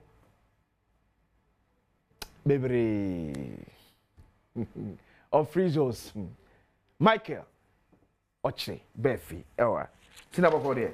Yeah, duna boko minia. Yeah, yamia se, yamia. Moso mo ye. Yamia de yoso ho ye. Masha. Parliament boko de. Yegusuka krakra. Constituency boko. Nyame adom ye. And now no me da wo ya de bia yam say Adom TV be cover na live. Say na wo ya do e de ama maame ne papa for nya 65 years and above. Udi bro nya dwade amomo. Wow, Michael of yours why are there? But that's minia. Say adwen pode de. Answer na me fiase no. I mean ni kai emma me papa no bi ni me maame no bi afishapa. Ehia me pa me da semira. De di kan me de nsɛm a ho te ne afishapa sɛm pa mama mpanimfo bi sɛ me kan no. Di kan enko emma mira prophet Isaac Osebunsu. Oye senior prophet Father's Chapel or a founder of the church Father's Chapel International. Prophet Isaac Osebunsu, OBI, Territorial Commander, Sizeless Prophet of Michiao, and the pay, my official papa. Sounds like Michia, methods are so form penny for, methods are so form penny for, or more, war, Kufudia, and Ghana, especially soft penny, Wesley Methodist Church, Michia, Kufudia, so a soft Michia Prophet Bernard Nelson Shen. Michia baby. And now, Miss the Chiaso, Mobia, Kufudia Funa. And Kanka, Mamma Sewa, or Eastern Premier Hotel, Mamma Sewa, Michia, Papa, and Michia. The Oyamina, many sopa, Michia, why? Macari say, we can't say. One can be who dear course. I mean, in Nipa Bay 4,500. 4,500. I mean, numbers you who be there. Last year we did just a little over 1,000. Okay. But this year, no, your publication, sorry, publicity the co actually. Okay. So we're expecting a lot of people, and so your expectation was met because a lot of people came, 65 years plus, and near my itimichi chair obia or buy itiminya bi coffee we Christmas dwa into wa people fu near binya open mo ho near binya open banku near binya open toma binya pa akomona binya pe fenese odwana ma binya open na ntwere ma bibia ope bia na obi wo ebrunya edwa enti se be ya obeka se brunya bidu no onni bibia wo ho abedno aduane di brunya no wotia no aduane di the episode di bia be di nti no na ya me nyam boanso bebre fi me constituency bebre ho young people now mo pemasem no they were all there to support. I mean, me mean to be new bien free. Young people, they were there. In Kwame Apia, Zongo Point, Julie, Mami P, I mean, Getty, Regina,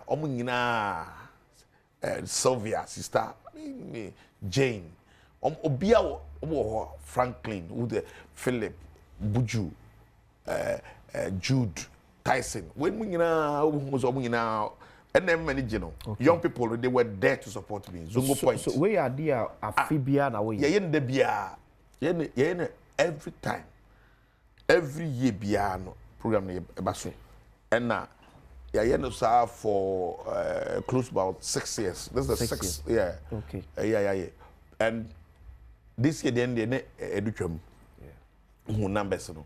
Enti ye my mama ne papa no na feature pa na fi so ye de kan ho ye de ye san so eye omutima okay but before you be ho no ma omuni obi omuni ska krom ba kwakoye omuti o salon and na ya kwaye problem mama bebre enti de ne ye hwe ne se send for you no ombenya obi obeboa o sa enti me the hairdressers, I mean 4 different salons mama set up or 5 mama set up or parking so enti ye utiama on ye pedicure ye manicure so 9 on sa any no be course so yes also a free medical screening and medical care papa so ka home o here extra medical care near Adom hospital e that's one of the things I be now next week is something new will happen in Kofodia. Okay, another program big time that's Kofodia no one say baby me fee enti ma ho din nyina ho na wo say ko me ka say me bonded die there Kofodia boy say enti Kofodia be koso a me kan bi an koso me kan bi en kakra nya me de Adom me no me ne Kofodia fo nya be che kakra bi enye bibiri say de open no wo bi untimi nya we ka say bia o pese obi nya ni ma bibiri but untimi nya wo nya ni ma bibiri na nya kakra bi kra na for say also MP no what touch your life kakra next week you be drivers and so taxi drivers ne other bus drivers or more no next week more something special for you guys. Okay, until we are preparing something special for you, we are preparing something special for physically challenged for omomodi dem sebika fracture omodi dem so nyame bo next week me be ma omo so until a lot of things will happen in Kofodia this festive in the woni be akọ Christmas here. Okay, the only place to be the town of flowers, the city of flowers, the enclave of flowers. Kofodia flowers. Sizeless town. Nisu bimba da owiase. Kofodia. Kona flowers, yiti bia flowers. Come go pencil no. Ebesi Mahama pencil. Still flowers ni go so flourish. Obesa ko biem. No min kopio ma catch. It will be 2028. 2028 me parliamentary political career. Not politics. Okay. And so why how many times? May two maybe second term. Second term. Okay. That's the promise I give my people. Back at 2 terms. Back 1 or 2. Okay. Because me can say me back Kofodia space no. Na me ba abe solve problem. Okay. So man can say me ba be like a career MP. Me yes be solve problem na me be ko mama MPs na behave the way I also behave. So problems so far the Indian what to be as oh so far metimi anima be brave metimi add a lot of development especially youth target development about Kofodia be brave. And young people no have through my effort no a lot of them are working now. A lot of the young people in Kofodia, I mean, are working now. And my try say, me sanso aye a lot of physical infrastructure and the social infrastructure be boa Kofodia.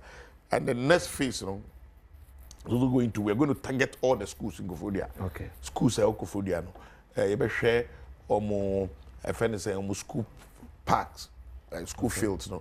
And I be being so a man ye nyuma kakra dwongo ne ma be hwe nyina and in the next 3 years you know a lot of things will happen ye wie adwuma na fe de ye pie ya exit we be to aso wo bi a oba be di wade no for now there go for every you muti some person contest elections and no sometimes you know who say too early but I mean no of the do to me stop obia say and obia na ambition and me ni obia we me or me say we me kodi we achi nti obi won ma say what say me di we achi what say me say my party penny and you know I was say me say me di obi achi kra na me di na chi emi ti me bi manim ka say me support we that I don't think is the best.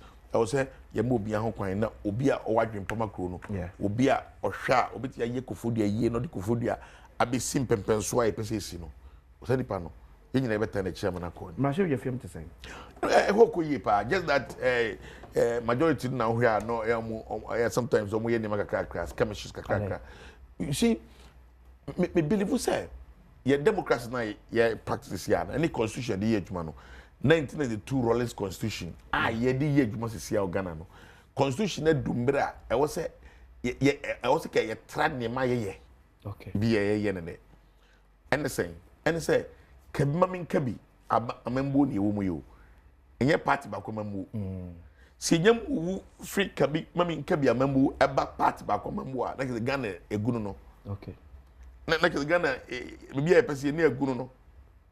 And that is what you hear here. Well, the NDC thinks omonya absolute majority in parliament. Since I just say I was so almost suppressing obia. Into wo kasakura and kwanim. O kasa bebre say na kasa bebre.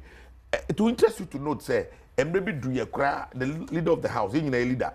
Yebra Mahama Yariga at the Kaso make proposal of parliament on the floor of parliament say I was see a mom ni babe in son kasa na yen ke man ni babe one na ba ko pen kasa oh Salam Mahama Yariga ka o but Mr. Boguye they propose or the buy Senka NDC MP7 kasa like I'm just using the number okay but okay many padudu or NDC side in kasa ebia no that's not democracy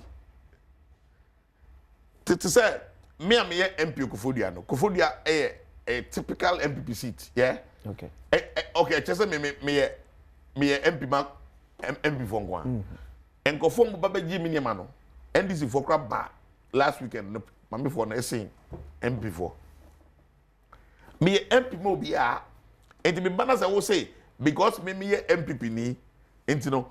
Mami kama sem se na me kano na say. Ye can asem na ye bibia wo say da bi un prince. Like so person ka say NDC for crab mo me constituency mo na.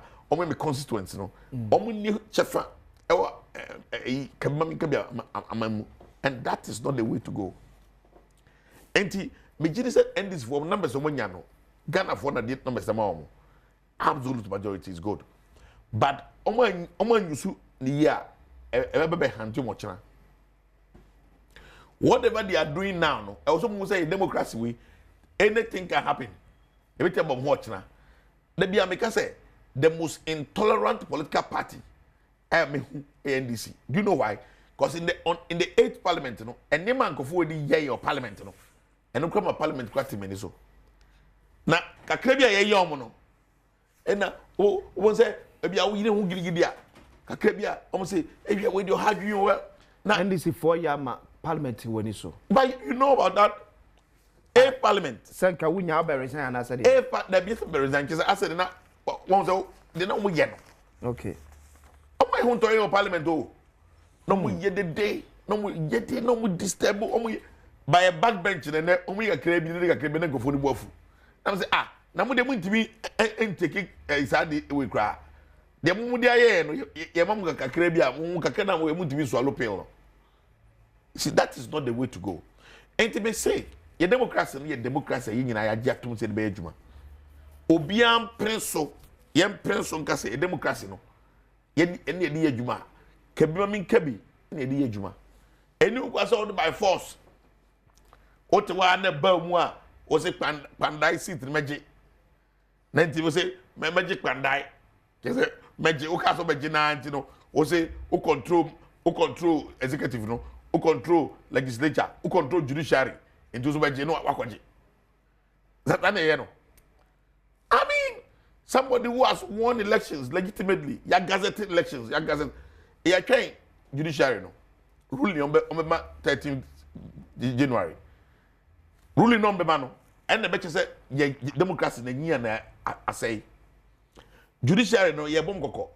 say 13 January ruling na mbaba no ye expect ruling bia say ruling na ye de ma akotia candidate then and say MP honorable Neskumi then late MP no ne judgment the man no Supreme Court friend say Neskumi against Kofodia High Court I ba Supreme Court no Gazette date no who judgment you expected 13 on South Shorara case no the case who said the case substantive case Shorara no we are expecting the court not to do anything other than the same judgment that was given or ruling now. Okay, but Okoka say bo judicial no kokwa.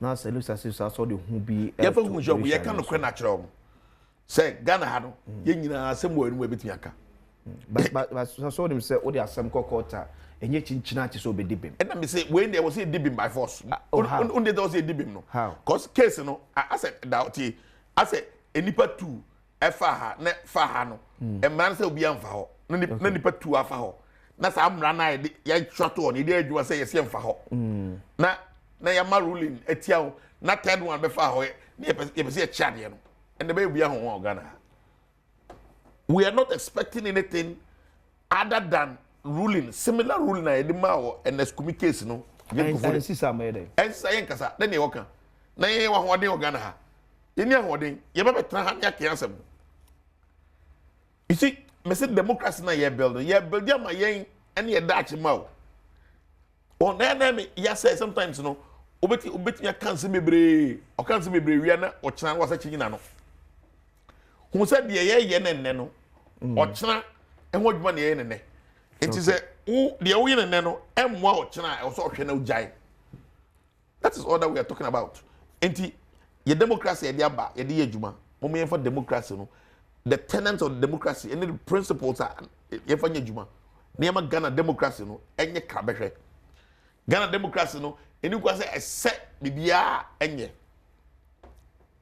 that's what I'm talking about and this 48 more I want to be dite ye and this body atite na wo moti akrom ye ko konyi konya it cannot happen and this 40 be dite one day crab na me catch you know it me say obeti akomoti akrom na okasa una ye nkonya yifo penny na moti anyom no mo nkonya yifo yen ye nzo they know it and we can match them boot for boot any day anytime they know it as a yaudie bi wo minority na semu as a yaudie bi wo no my yaudie I mean ya bomb we have been very cooperative oko parliamentar lawmaking obekọ ne ye do so pa ho obekọ no nyina mo madwuma majority no bebre o ma onko pedi ombedi cause bebre anya appointment bebre so enti kopre se omko parba no e bia kwatia sita kwatia oba e no ye no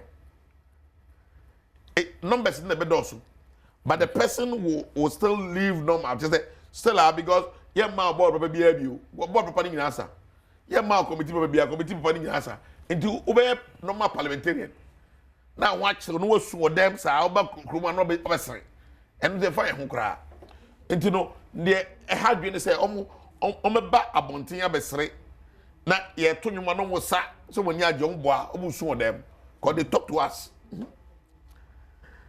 they talk to some of the measures and maybe we come say ye be abonten ye fi ni meye okay no ommaji hon munyam and benefit bo chire they not tell honorable atu forcing so we trace kama but say honorable atu forcing and I say aban at the MPs ka majority ni tibin sorenka ye ne beka ye can na so ombetu ska no betu ma MPs na ba ye kan and they need us we are a ranking member on a trade committee 2025 budget ya by edeba ye ene mo ka so be ye ba ye dwadie ehu a mo fa na mbo nkonta say na by etimi aye so far enema ehia me pa that trade no ye di kan pa 24-hour economy 24-hour economy 24-hour economy no me catch from a neko be make say bia America ka 24-hour economy once makasa okay me NDC for me catch them Osudu mama habia make say 24-hour economy is dead at best. Mama can't. Make a baby mo network be so me kai joy me can say 24-hour economy no ewu anso na start. And this for more baby amuti bia 24-hour economy na ewu otom. E de na ewu ye. Na yam promise you say omba pa wana. Omba ya one job 3 shift. Yes sir. Ye ko 1 year wie. Afi ni ko wie I can just 2 weeks dey wie afi. 24-hour bia abaso. 1 job 3 shift abaso. She knew everybody. See our numbers are gu. We know them. The amount of freely said because it is impossible for them to play. Policy way no a private sector driven no. Okay. Maybe a trade person. That's my area. A policy like this. Ubasa utibi fed baby bridge. Well, we recruit a lot of people. Okay. Young people are. Well, government alone cannot do it. Or government doesn't have that the infrastructure, the system to employ that number of people on pen. This is a private sector. But private sector, I was saying, be too many. Okay. I was some more incentive package. Say, okay, I could see manufacturing company, but you won't be buying any 24-hour economy. Internet now, because since you have said, now, be bad and buy me. Or say, oh, I saw your 24-hour economy now. Yeah, amount to tax for 5 years. Okay. So the be able to hear big markets here, no fit be brave. Okay. Scan out with your tax no. Fe be adwuma. But say abai o share 24-hour economy. One of the incentives abai them more those coming on board a subsidy in electricity. See the make no. Abai any incentive package bia ama bia. Report that money. It is not there's nothing there's no document on incentive package for any of them. Look, any document bia. So there's no policy document before Parliament? No, there's a policy document for the 24-hour economy. Make an incentive package. So the policy document, incentive package, be any? By this time, but some policy about policy way, advertising here, no. Can say implemented in 2 years. But all a journalists, yeah. Almost they are going to take off. Go for the so members, no, any Ghana for no more expect say NDC for buy in February, no. 1 job 3 shifts in the basso. And I make a chance say 1 year back policy didn't take you off here. What and Mesa kept you actually say as at now there is no incentive package that has been given to any of the industry players. No, say and I say invitation for them to even come on board. The remaining 1 or 2 consultations go for them here. And minister plan say you may see 3 factories. You may see garment factories. Garment factories na ebesi back or no, ebesi back or Bruno East back. As I'm talking to you now, there is no blueprint for that policy. And one say I catch us say, oh, Badwam why? And one there's nothing. What's she trade minister? The baby catch us say, ebe share no, ye share mo ye estimates no. Okay. No, on the when we am no to quite in depth in the buy. And something. The catch them. And let me bring catch them. There are a lot of things. One, near expectation by this time, the biggest industrial park in West Africa, you see, Kumasi, Greater Kumasi Industrial Park. Issues are all by this time, Komonya, on here. Me wrote 2 for me now. I settle once in the carbon. Besine, this between settle here.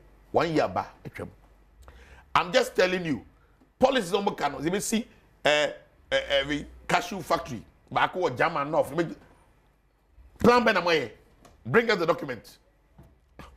What can I say? All the policies are we last year policies in the budget. We're expecting the government making proposal last year in the budget. What deviated from it? Yeah. Proposal said what was the feed the industry. Yeah. Any proposal just to be able to expand the manufacturing sector. Okay. To create more jobs. We're expecting government to at least when we were to us. Okay. But it has been truncated. No more only new policies about. And the trade sector. But my point is say we need to bring industry on board to be able to. Yeah, in Embra, yeah, implementing 1D1F. No, in industry, yeah. Private sector driven policy. Government was only to facilitate. The day be no. Eti aban asade ne say obeye niema e ma Ghana fo enye dwuma ye. Eno mbom nka ho asem. Mbom nka ho asem na niema enko enye yie no mo yeye. By this time 24-hour economy a obo hu dawro boy. Enye mo wa na mo journalists who any CSOs any think tanks are more Ghana. Dear na journalists ni CSOs all of a sudden mu nyina mu tibin kasa. Yen ka dia asem. 24-hour economy mo nka ho asem. Ya ka ho asem. Mo nka. Enye bidam no discuss. 24-hour economy no me say a policy and ye flagship policy. Okay. Almost say one thing you know, yeah, the asempa na bow. Asempa na be na odiaba. 24-hour economy no atonsuom. Asempa na also odiaba. We better draw that conclusion. And because that two ababa no 4 years. Because e wa buy no. Me can just say me say and you flagship policy. And I know okay 24 opinion of cameraman 24-hour you know flagship policy. Yeah. And the flagship policy been also implemented the first. Maybe pay a person CS in a year. So it means that you gave a wrong advertisement. Wow. Who showcase wrong product and I overturn new product, different product mine. Because one can't just CCBR. Also back one job, 3 shifts. Allocating 110 million Ghana cedis for the 24-hour economy. Na the papa. Na 24-hour economy. Remember you read document ni na no. You were going to be share parliament. No, because we have sky no there. Because we have $4 billion. $4 billion. We expect of 4 years. Na $4 billion to be able to prepare. And I'm a consultant to do your work. Now I'm a 24 hours to create Ghana show on that. It scan allocation here to that's how $4 billion Ghana will be your far away. Yeah. So say anya to go. Now one within the 4 years. And I make say a private sector driven policy. Yeah. And they may even need funds from the private sector. Yeah. Almost can say over here equity funding. Now, private sector no. Now see why engaging in both. Oh, say government engaging private sector. They have fully engaged them. Say almost sure okay. But your mouth chance say okay 24-hour economy. Those who want to come on board, move from propose ambra. Government policy or their plan or their body. Amamo. Eti wo kwasi insia you invite us on board 24-hour economy. Oba, but your proposal their body. Your mouth say, no so aboa no be adwam. Okay. Nothing like that has happened. Na make catch no. Because the 24-hour economy no atonsuom it is dead. Na make catch no. Ebe sorry na e bia na ye. Because as of now, me say me need to talk about it. The reason why many are say that is their flagship policy. Policy and nobody board the rule. Omo ye honyum. Okay, apart from 24-hour economy, omo your policy be honyum. We pay. Ye the asempa na bow. 24-hour atonsuom. It's because when the can Canada say entina me pese ye. Ye akofo da fo jabi adwanye. Okay. When the can me pese be ye. Me I'm an ardent supporter of this government too. Like as in supporting them in their policy say me get prophet of doom. I'm cooperating with them. About me committee I'll make a show. Me cooperative pa. Okay. Be bia be boama policy akọ aye ye bia no. Me support.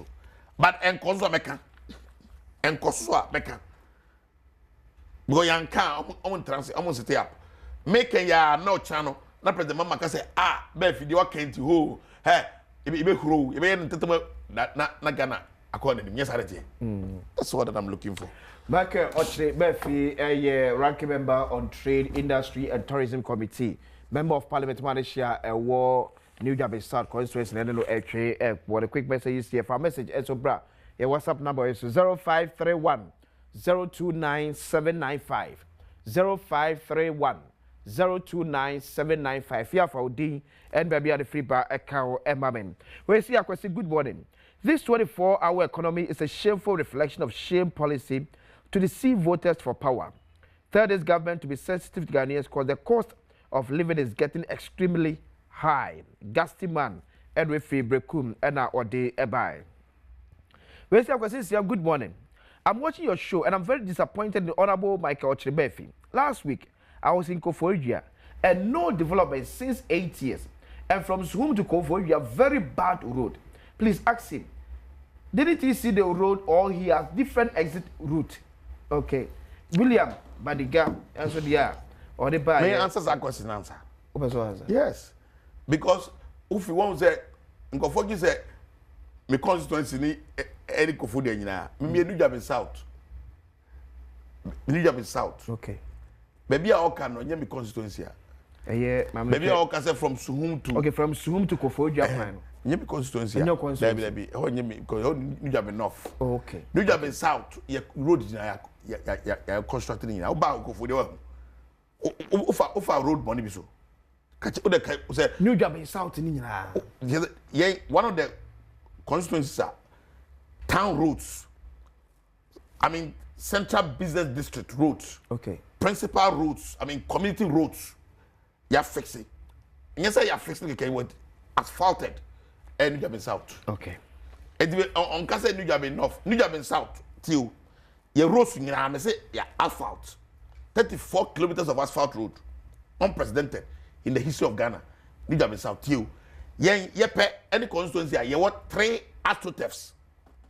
What's the development in Go? New Job in South. South, yeah. 8 years, no boy, you're disappointed. I'm just telling you. So by Koforidua, okay, even a year program, no. What astroturf? Yeah. Astroturf from me tell me, I'm in 5 years or less than 5 years as an MP, no, my year 3 astroturfs. Principal street, schools, baby. Infrastructure.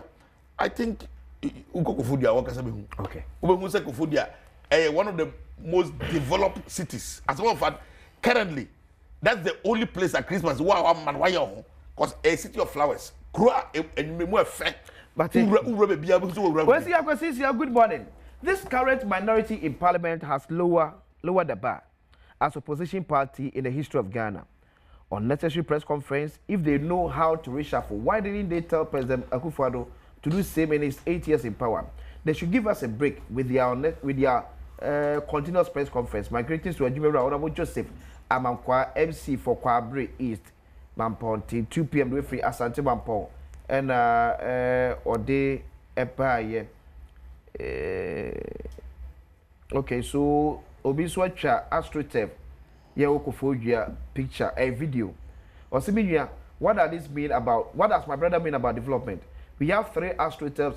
We have 43-kilometer asphalt road. Let me share photos and videos with you. Okay. So barrister, me say about 48 more videos no. Hanum. Okay. So any of the actors no. 48 that's the AstroTurf. Yeah, Koforidua. Ningina in 4 years, me 4 years now, yes. Okay. All the 3 of them. Okay. And the for videos now sending your pictures me and Koforidua chrono ura chrono. Me so far be bonny. We don't want nightlife for Koforidua na. Christmas what Muhammad I'm enjoy that is bar. Mama enjoy Grant. Enjoy White House. Okay. Friday, we make acceptable. Friday, Ochra Saturday. Quadrantry, or back of White House. Let Honorable Michael Chibefi tell me one benefit Ghana got from one day to one factory, and mention just 10 one days in one factory at their location. Animal Ebenezer, and yeah, also. That's what maybe the question when more pass the one this a train what shall be. Yet you want to say yes. One benefit Ghana and free one day. We get a lot of employment. We get a lot of employment. 10 one days to one factory at their locations. But you know them. Okay, we need very say coffee juice, we need baby. Okay. We need baby. We am say coffee. Say coffee. O come baby wow be say bio. Enti na dey bi naka. One this baby train one share a lot of them. There is a cry, a surprising coffee. And they say, yeah, time, 1D, 1F. No. Now, I had 2 models and they run you. Okay. Yes, I'm running, yes, I'm buying some Pisca through DFID, any AFDB. Oh, yes, I see 1 district, 1 factory, the Emma, young people I friend enable youth concept one eno ye see mantele baba wa omu nyi bebre no a omu adwen pe no ye see factory mo no mo tire use no ba ko nti bia ye kedi pe 30 mu na 20 mu mo mfa factory ba ko ye see 15 organa sa ayi eno ko a ye say see common ba ko dumping ba ko friend say north western north as the just go back me akontombra okay bako akontombra bako 15 of them 15 yeah mo free po na nyina functional ni nyina ya adwuma ya fa ko for adwuma me na make sure and we one factory sir young people here friend enable youth concept okay yes I will enable youth concept yes I will common user facilities I say see here I'm going to say go for mu diamo savlugu ko savlugu bako okay go for mu diamo so mu do mu diamo area mu ye see e bia rice mill bako asuo okay say mo emo na mu dia no mo fa mu nyina mama ye wa hanam as a cooperative okay well the concept that you run here no a different concept o yankwa 1D1F no anything for na ntiase cause policy ne dey buy and dey never chichase and fit my ye buy ya chichase sound ntiase you say policy no a two-tier policy system tie not for only green businesses, not for only business. I started from the scratch. It can also be for brown businesses. They say brownfield businesses. They say businesses that awarded that. Ebia go through crisis. Now ebia here resuscitation. Ebia to say ebia Dako farms. It was dead. Okay. Ne through 1D1F. Near the man is kind was sorry. And the concept is they buy. Yeah, the concept. Yeah, the extra. And don't tell us say ebia B5 plus award that next 1D1F. 1D1F. Isn't say. See, and was a BM and I will be a new factory back. What can one? Okay. Or be more oil Juma Fed Baby Bray. And until they real near Fed Baby Brisano. Near employ Nipa over 50,000. 1D1F. Okay. And direct jobs in Guano. In the idea. Ruja. Where say okay. Where is it? I go say please ask my honorable member of parliament.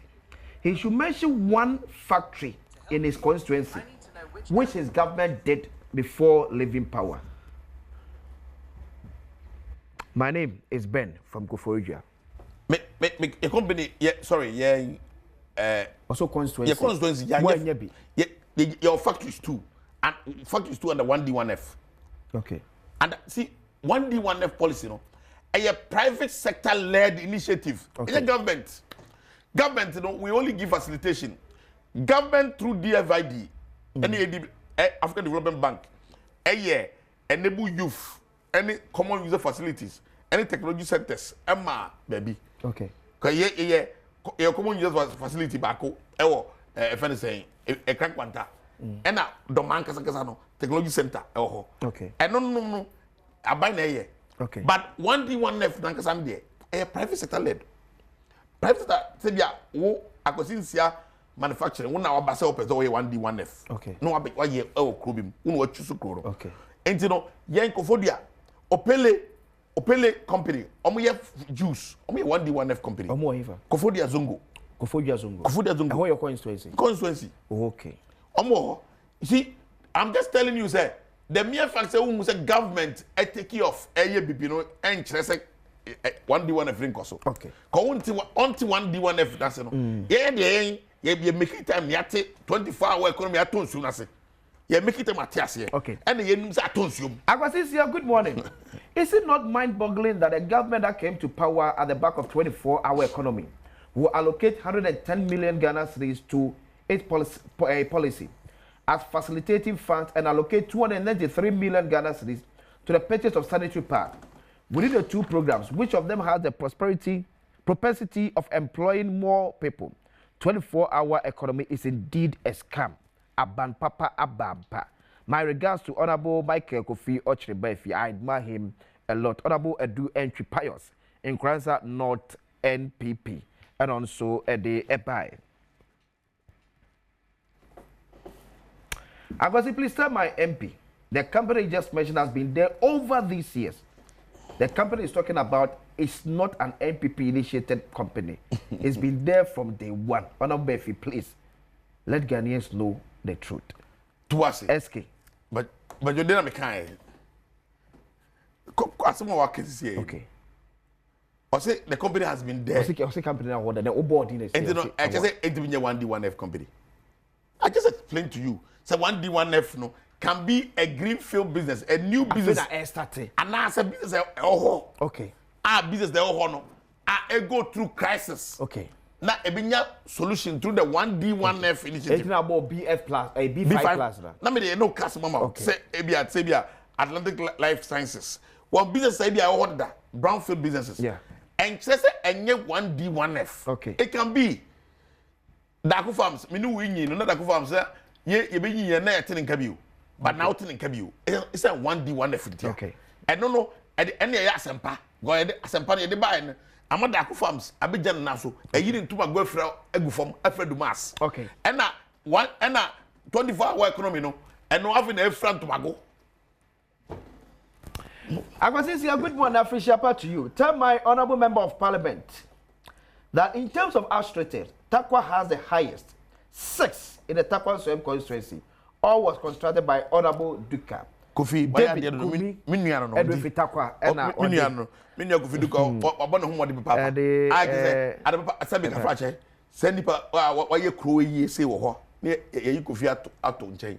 Near phobia, or buy a money for your crime, but when you be a Kobamo. When you be a Kobamo. Meanwhile, Kofi Duka was a deputy minister for mines. Yeah. In charge of mines. Or some bois chrono. The only be the bois chrono, and now only MP so bois. Okay. The modern buyer now, so on basic Kofi Duka 9. Okay. Or no parliament or no, I am a man. Oh, gosh, he cannot be appointed as a minister. He cannot be appointed as like any serious person, job here, man. Okay. And you know, miniano or parliament is a miniano. But the baby can say, oh, you may be on Biaco. You may be brain more in nephew. Kofi Duka. I was saying good morning. Why is Honorable Michael Shebefi concentrated only on the 24-hour economy? Because area. While this is a gradual process and not a rush like they did with Free Senior High School, which almost fell into the pit. Why not talk about a dollar which in your 8 years of governance could not step 1 Ghana cedi down? Compare your 8 years to NDC 1, a great difference. The additional 3 years, Ghana will become like a brooch. Godsman, dollar. And anyway, NDC pet. Okay, so a lot of people are sending me pictures and videos of projects in Koforia. I was good morning. If we have our will, we will still maintain Honorable Michael Ochrebefi. Aside his monumental achievement, I can confidently tell you that he has touched lives. You saw all the young men and women around him with support on the day of Shop and Go. He's not just an MP, but a godsend. We have been in Koforia over 30 years. He is the best. If he decides to run again, nobody can unseat him. Barrister can do okay, Koforia, or the free buy. So more pictures and videos coming about project. Let me count about NDC for any party. On my power 1 year, first 1 year. Yeah. Peno, omo saint. Omo saint say. But MP before about 2006, you win 2016, 2017. Okay. We're the best. First year of every government. You know, never year 2017, no maybe, no maybe. And never year 2017, monumental, achievements. 1 year of NDC is far better than NPP's 8 years.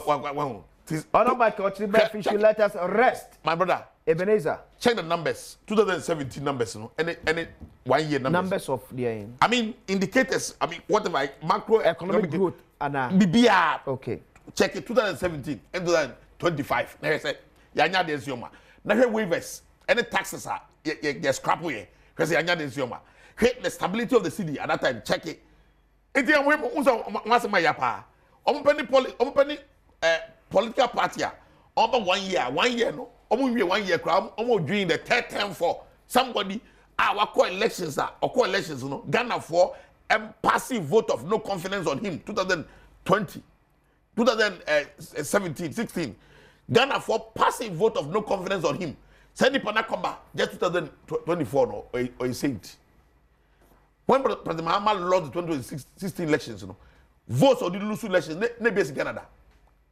That ne BS Canada. So because we already me no. No, I'm asking ne BS Canada. Maybe it's that, but because we already me no. Ne BS Canada. Debbie. Ne BS Canada. At that time no. Yeah. Na e BS Canada. Yeah.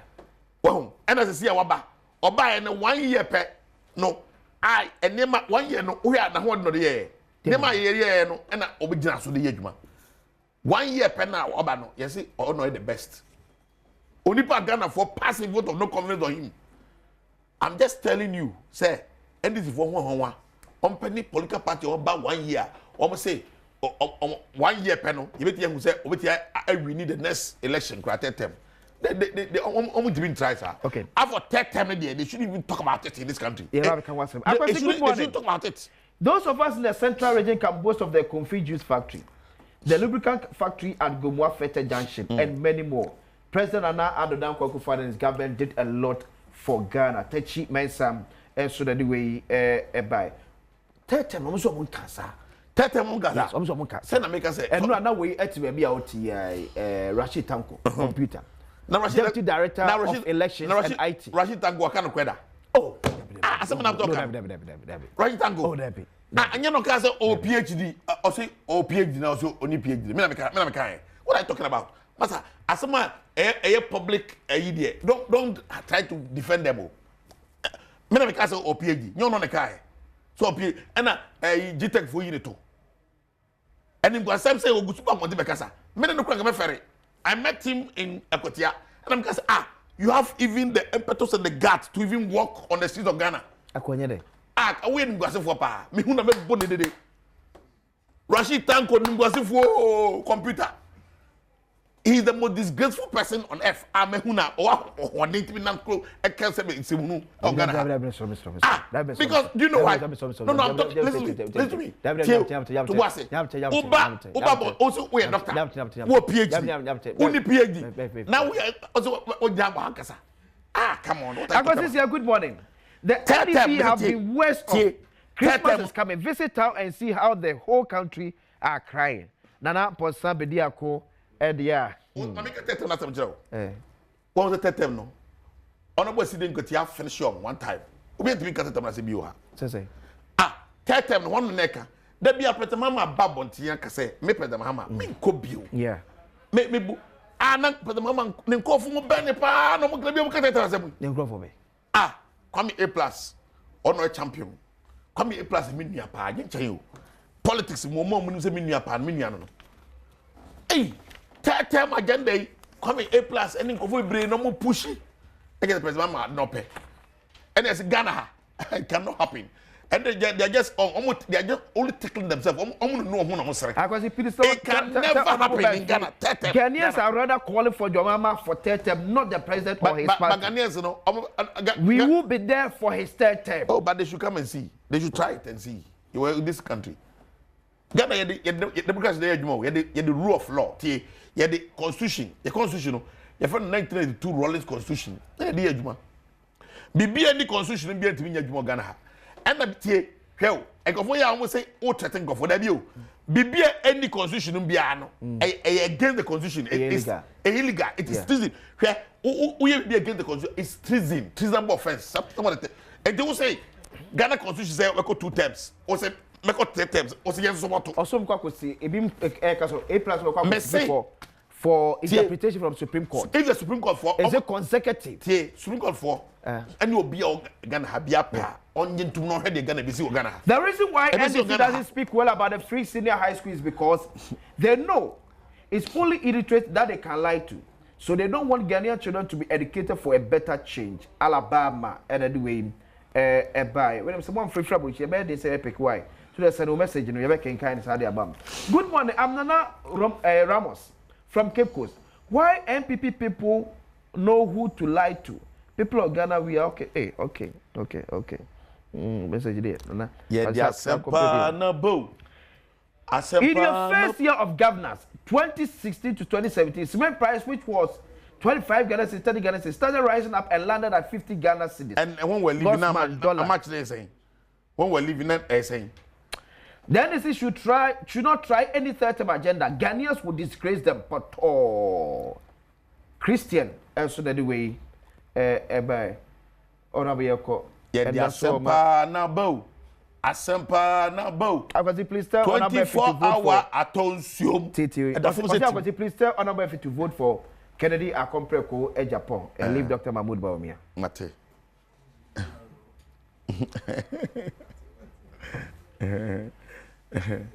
Yamenka. Enti wadaroma media de me kan se Ghana nkoso ne Ghana yedie ne yepe. Yepe Ghana yedie, ope Ghana yedie a oyire ho ye adwuma den. Okay. E de boa Ghana. Yen ye Ghana yedie ne yepe. Yepe Ghana yedie, o ti me kan se. Enti ope Ghana yedie a oyire ho ye adwuma. Se adwuma ne ye. Ye adwuma den de aboa Ghana. And adwuma den na de boa Ghana no. Ejinawo NDC ne MPP. Ebe ye ne de ma Ghana yi. Ba Odin Tro Ebu o mine now ka say o ka che Ghana for say o 24-hour economy ba na say o boa e say waro 24-hour no and the form say team and sorry bi o me ka kire o ya me hira mu nyina Franco Trading Enterprise as we catch us on of us perfume papa Atom ncha na ba be say me ka bi Atom say eye Nokia Samsung iPhone and our pa Franco Trading Enterprise na we can for a day amawom. Open smart TV ranging from 32 to even 100 inches crana. Oko Franco Trading Enterprise may be a hodom. Our tabletop fridges, our Franco air condition ranging from 1.5 to 2.5 horsepower. CCTV camera. Bepia ubia ebechum PSCN. Meso na bia meka to say enko internet so for Franco Trading Enterprise for phone number. Numbers no ADM 0246 422 338 0246 422 338 and 0555 939 311 0555 939 311 Franco Trading Enterprise still phone papa pam efie and one gold ball jewelry ensu eni makatro se afibro nyai ope bi de acho bi a manenye ade a esombo na ebeka akoma ebi ti se gold ye de aye a chain ye de aye ring ye de aye watch utobi de acho bi a esun pakrobo pa ba ne na ohun ne pepiri pepiri ti se abonte na kotobi se we kwese gold bo ye de gold e mi na afa keke ti nye pure gold ope pure gold and the papa pato a eye gold board jewelry and American for the amount or showrooms e won cry or ba ko so e wokumasem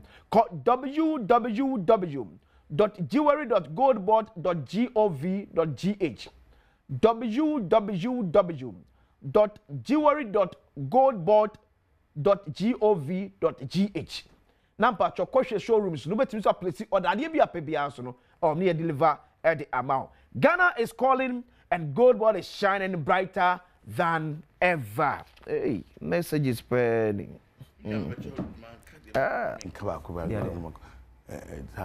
Robert Ghana Robert Estate 1 minute. My day. You say go for off. Yeah, can make us meet you.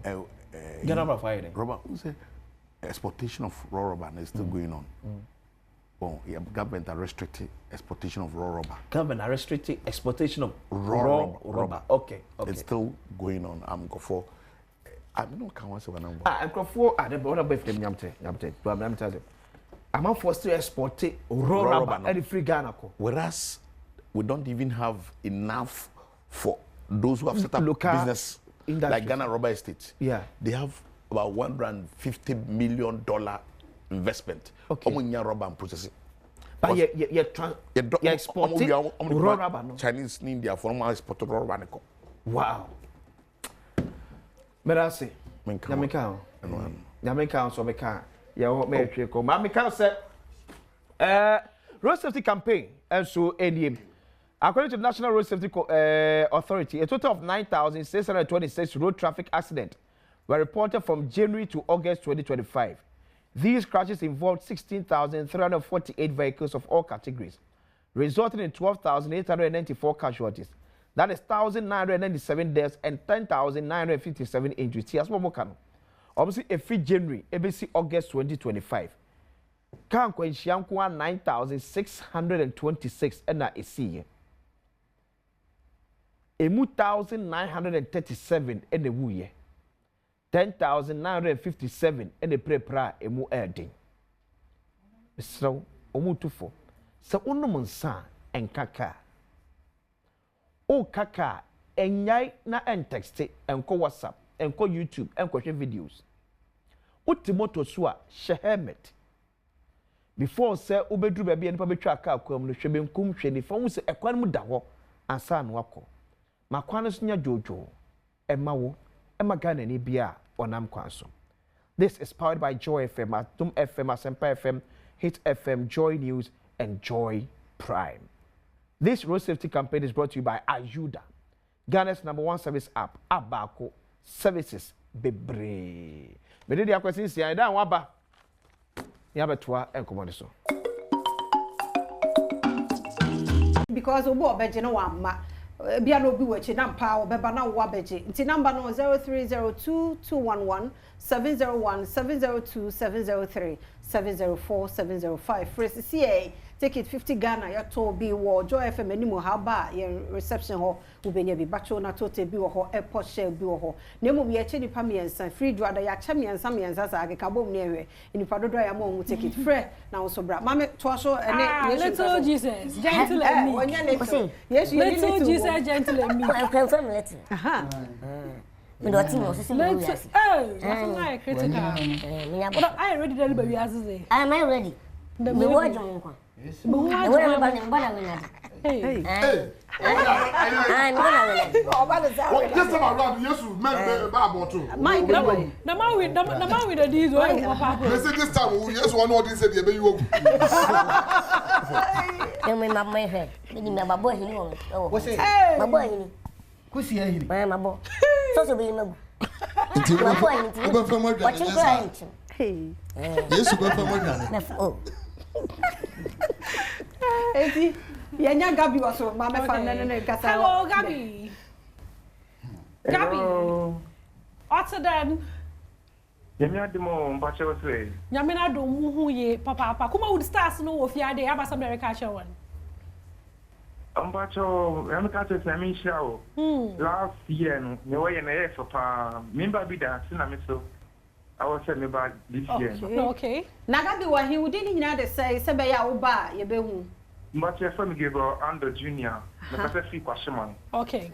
Enti ese wo no nya ticket back ho. Enti ese o de wifi ba na de nkura no so ba nti to be ayi 150 so e ka ho na fa ka o de no. So na ese balance. Mu nya nti nya me ya do abra na beje. Se na want me ama ani obehia e wo he. Ese o beje o. Gabi. Machiro. Aha, bra beje ne because e ochina de ya hot nti bra beje wadaroma. Yeah, that's it. It also bet me a fraba so now so about beju tickets. Yeah, check tickets me and senti ba kokko akam yenu nti mombra nana kwadwo nana no pay ye mo ache mo akwaba. Yeah. Yeah, that's it. Nana udi e wo so ani nana kwadwo no why di no? Me I didn't dey Dixon Abankwa, Joseph Dixon Abankwa. Aha, me hu e no na oba ye hu ni ye. Na free he. If I me free Kumasi. Kumasi obaba o ye sure. Oh, maybe me dry station crab me paka. Oh, papa. Na. What was that the enyi na ya sere no? Emu awrem kakra. Nana bro, wo ma me enfo obi obeba wo hu. Meba. Obeba wo. Any e bra se nti better no abeje ticket. Say o se me ba me mra mo ho no na. And no. And ne Nana baby I want. Nana was station there. Can want tonight. Baby I was some kind. Nana yetio. Nana into member. Ti am no if you have Felicia. Aha. Felicia no pay am watch mo official pa. Papa fin ko betu ye. Afisa say na nyina yeti ase. Na Feli wo free here no pay. Papa me free Ablekuma. Nti wo baba. Papa o first time a wo ba bia ni ana wa ba bi pay. Papa me first time dey. Ni why lucky. One hwe obeba etena. De ebeba bia nkwa wo ho nso, obeba ato aso. Na wa wunu ho. Why lucky say wanya free ticket. Enti ese oto two so de ma unu amo. So obeto to account. Hey. Yaka so mo nto de na omo adwane o. Film patro awie ya bra beje wo ticket no why. Papa ndadi ticket ni da be. Say see e bra because say you china bra. Pasoyo. Yeah, twen why? Oba na do ID number na yehu say ye wa. Pasoyo. Yeah, that's say. And I am for back kan because Kumasi ni no o ma o. Also obobo. So the details eh. O de yemfa ba ko nka ho. Ono American no wayira. Nti your last caller wo ho. Oba na wo so anya ticket ni bi. Mama ane director nto so e. Okay. And director. Yeah, okay, director with a big engine. Yeah. Every year be a team no asesa. Na minimum say kwanda ho anka this year ho anka e my team no. Ye hwem ba. I don't know ko na ada. Say wo hwa this year no. Even a cast no kra no ensan kakra. Album kakra. So changes kakra ba. And this year no so no said ye make no very unpredictable. The entire unpredictable. So, I'm going to come in don't bother. Hey, why can't you? Why can't you? The second coming. We don't want to. I'm for 2 p.m. 2 p.m. No, I should say 2 p.m. 2 p.m. I don't pay you watch you away. Major so many about 2 p.m. over. Live. Would you have Ojali. Yeah. 2 p.m. you know what to say? Boko me hu da. Na Michael Frane. That is so. 2 p.m. Michael, you make sure what it. Yeah, na 2 p.m. Adam dia adetire to Adom for nanim. Say every year bia no Mike, only hotel say mo be ha. Osoko mo de concrete mamu. Ti me say next year. Me go to job for just like omo family kuma to my. Yeah, into me because they be a cry bank na. And can also mo kuma to next year. They don't for mo fiengu krata so my. Okay, yeah, that's it. Yeah, we course no. Am to so data or ma. Yeah, into no yeah mesre will be and say I think say this is same dikan kind no. This most the most unpredictable show. And now I don't pay for no so any yakasa. So in as much say we try say you blend social, economic and political issues, you know, to beautify the whole thing. Then say no son and then say any person ni pesuya de fa abawo Yesu adie no mte won hwe no na niam bi so ekoso wo mani ma enkoso yie no ye try say ye better kill sa niam no na se be mpanyimfo a omo so no ye de tumidie a hye omo sa no omo so no na ebi fre no a sarcasm bi or satire bi it's an attempt to draw omo adwene say niam bi say na ekoso wo mani ma so omo adwene ma so say na Ghana for adwene omo but I think say this year we will try to tone down kakra so because that's said the be more said the no be more but I think say the ama Carols night nyina no because Obiaye Yesu a story, but yet they different. Yes, we make it our own way. Yeah, we make it the Ghanaian way. Yeah, no Kumo style. Our Babesha. I say, you share Jesus in the bus. As all sign shit, Siniakasa. It's no. But what about what was about to with your run a baby Mary? In the Brony Mary. I think say yeah, Biania try say you be introduced to a new marriage. Mary because it got to a point there. Now you rely on nipa back why they do na yenya no. Until last year say you introduce a new Mary and this year so you introduce a new Mary. Just on one ebebo din. Oh, teacher say asana kan na kra ba. Brony Mary. Brony Mary. What's in my head? Your friend Miss JB. Miss JB. Okay. Me na mba be wu Yesu. Na ba wu no. Wow. Yesu ma me no e kokko. Ara no anya bibili. So we Yesu mama aso wa bless e bet Yesu na be won die na ne din pa Yesu die mama na wa ha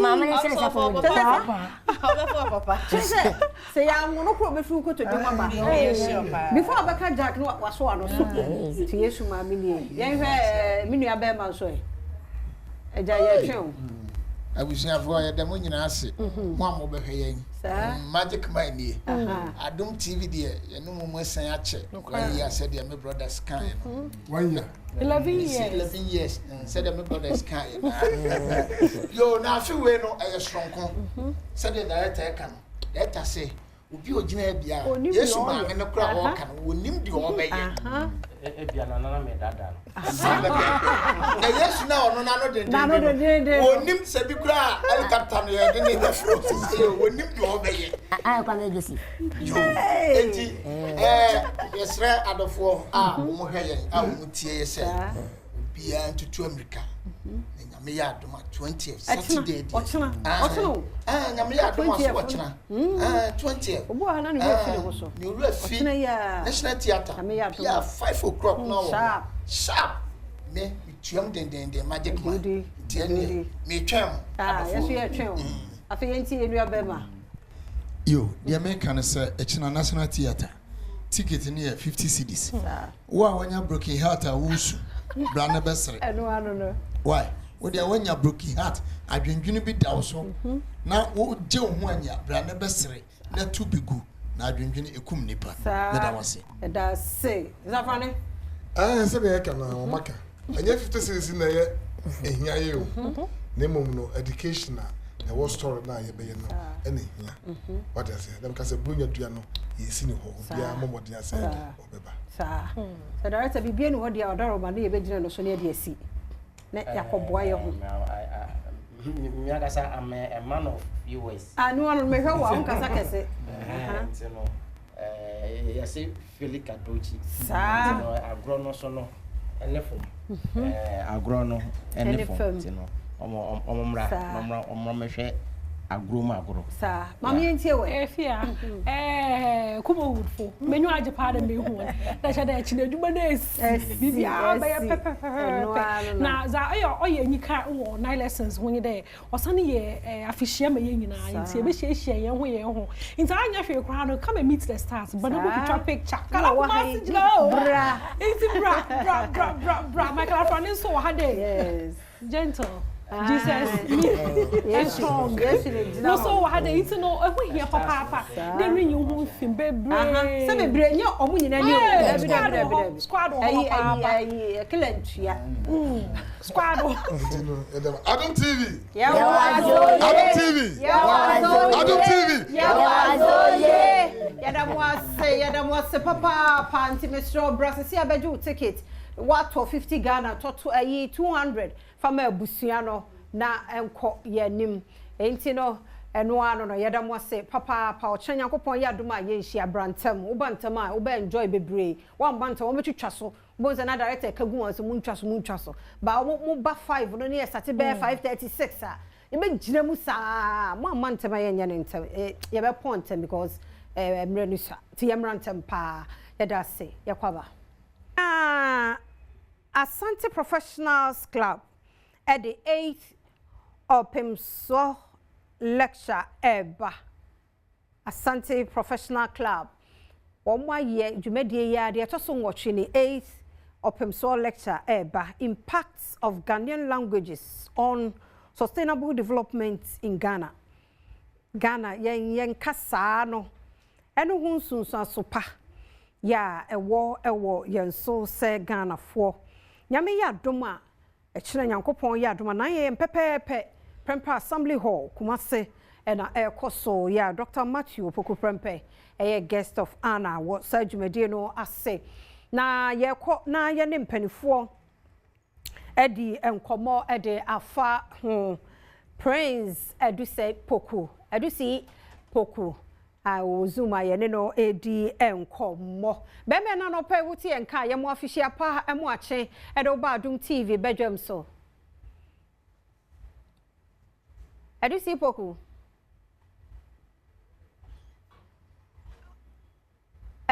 wadoma on mute sebe ye better wonka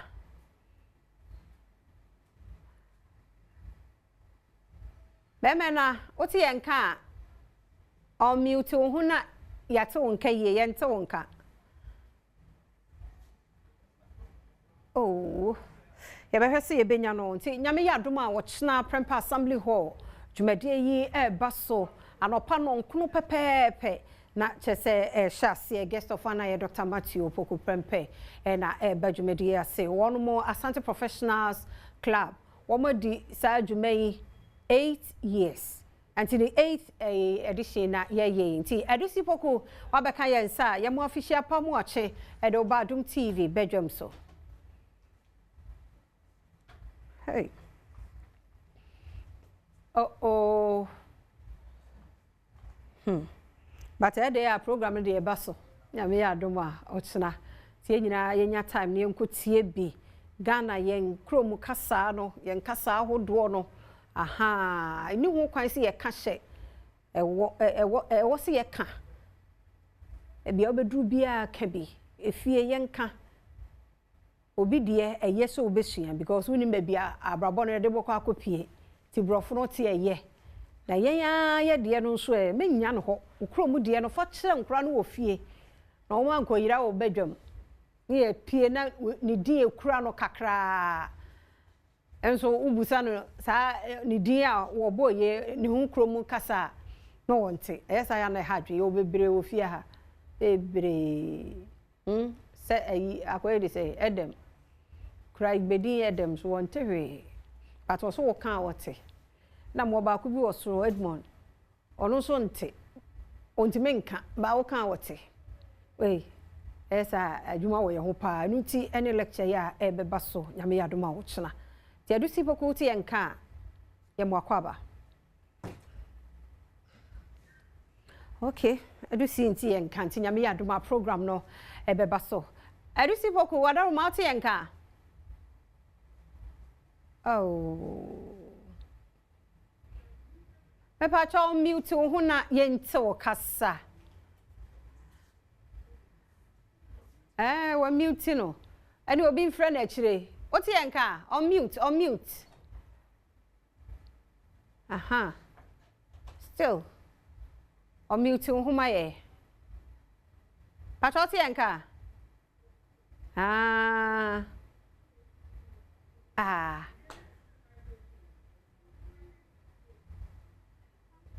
Bie ni ente onka aha okay Adusi yem phone si ha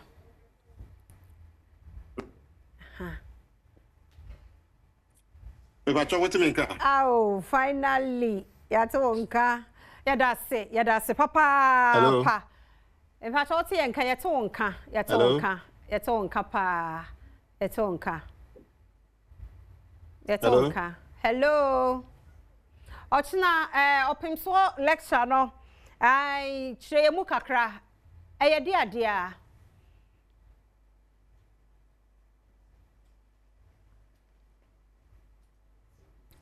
Ivida hello Pati eti odi akasa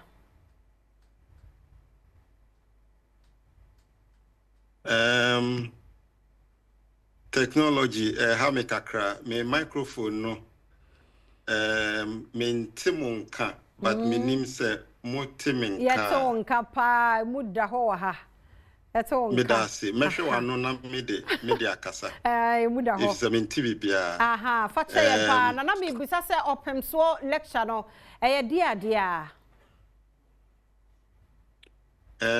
se me tije wo kan ya na che se ye program a ye koyo kumase eye ochina Yankopon ya Adom a eho asem tina mafra mi medamase na mema eti ahwefo nyina nso ache say Asante Professionals Club yeti no 2015 entina afiwe ye di infiedu na infiedu a ye di no ho hyehyɛ ya ye no programs a ye di ato akwan mu say ye de be celebrate your anniversary no ochina nyame ya Adom a ye open source lectures ewo kumase open source lectures no ye ade afibia ye say we na toso enwotwe na de ye edikire ne say ye de kire amanfo ye tradition enema ehia sesese ye hye ne nso ewo ya brabo mu ye fiefie mu ye fa adesua mu abrabo mu nsem ni nyina various topics and over the years ya discussing na oye ochna memenda da etoso eduno December busumi mu no ye kwa akohia Kumase na ya dwendwen kwan a ye kasa ye man mu ha kasa horo wo man mu ha no eboa ye mpuntu enti ho asem na ye ko akoka na ye wetitiri a ombeboa en ama ya pensempense sa team yi mu na ye de di ho enkomo enti atitu for bed eba dwumadi na sechna we de mo fancheme na technology no emwame na enti no memfa kwan so na menka de ewo program yi mu nyina apreko na mu busa me asem fufuru ya hwa no mante ochna don non kun pepepe na yehia wo prempe assembly hall na yewo mpanyimfo a yatiensa afre wo mo a wo beboa yen ama yedi sajumai ye keynote speaker Dr. Emmanuel Entwifojo a oye senior lecturer ewo KNUST obeba na ono no oye the main speaker a obedi nkomoye anim and ye guest of honor yatu and sa friends on betine dwom no nhwete se bibia bekoso kama enso ye nua ye papa honorable Dr. Matthew Opoku Prempe Adodo na friend na po ono na oye guest of honor and ye wie main lecture no a Dr. Fojo kase wie a ye wo panel bia yate nipa 9 titiri bia omubedi sa ye team ho komo ama further details ye bibise on sem kakra enti di kan Dr. Ivor Ajimandria ono no da Menhia Museum Palace Museum ano ene ye wo mo ankasa munua mo ade nyina Kwame Edinkra or broadcast journalist ono so panelist no ho ene ye sanso wo oba bia odi akotene wo anwensem pa oye poet ye dodo na friend no akusika ono so panel member ansan ye wo ye wo fa Safo Kantanka oye historian wo Kumase ono so panel members no ho na omu beto asan komo no so wo bra Dr. Fojo akasa wie no addition platform a ya create say ye twa manfo aba na ye nyina ya twa adwen aba ye kasa so name faso a ewo mayen ewo ye Ghana mpuntu imu okay na school for businessmen journalists educationists obia ye tunsa fro bia me no kasa metika mo amikokum ase enti mumra Prempa Assembly Hall na mbeboa na ye madwumadi ni kama yada se papa pa ora Opoku adusi yada se nyame Adom ochna obi adne ni bechere Prempa Assembly Hall nyame hyawo ye nyina no so na opem so lecture 8th edition komono yemfa ensi ha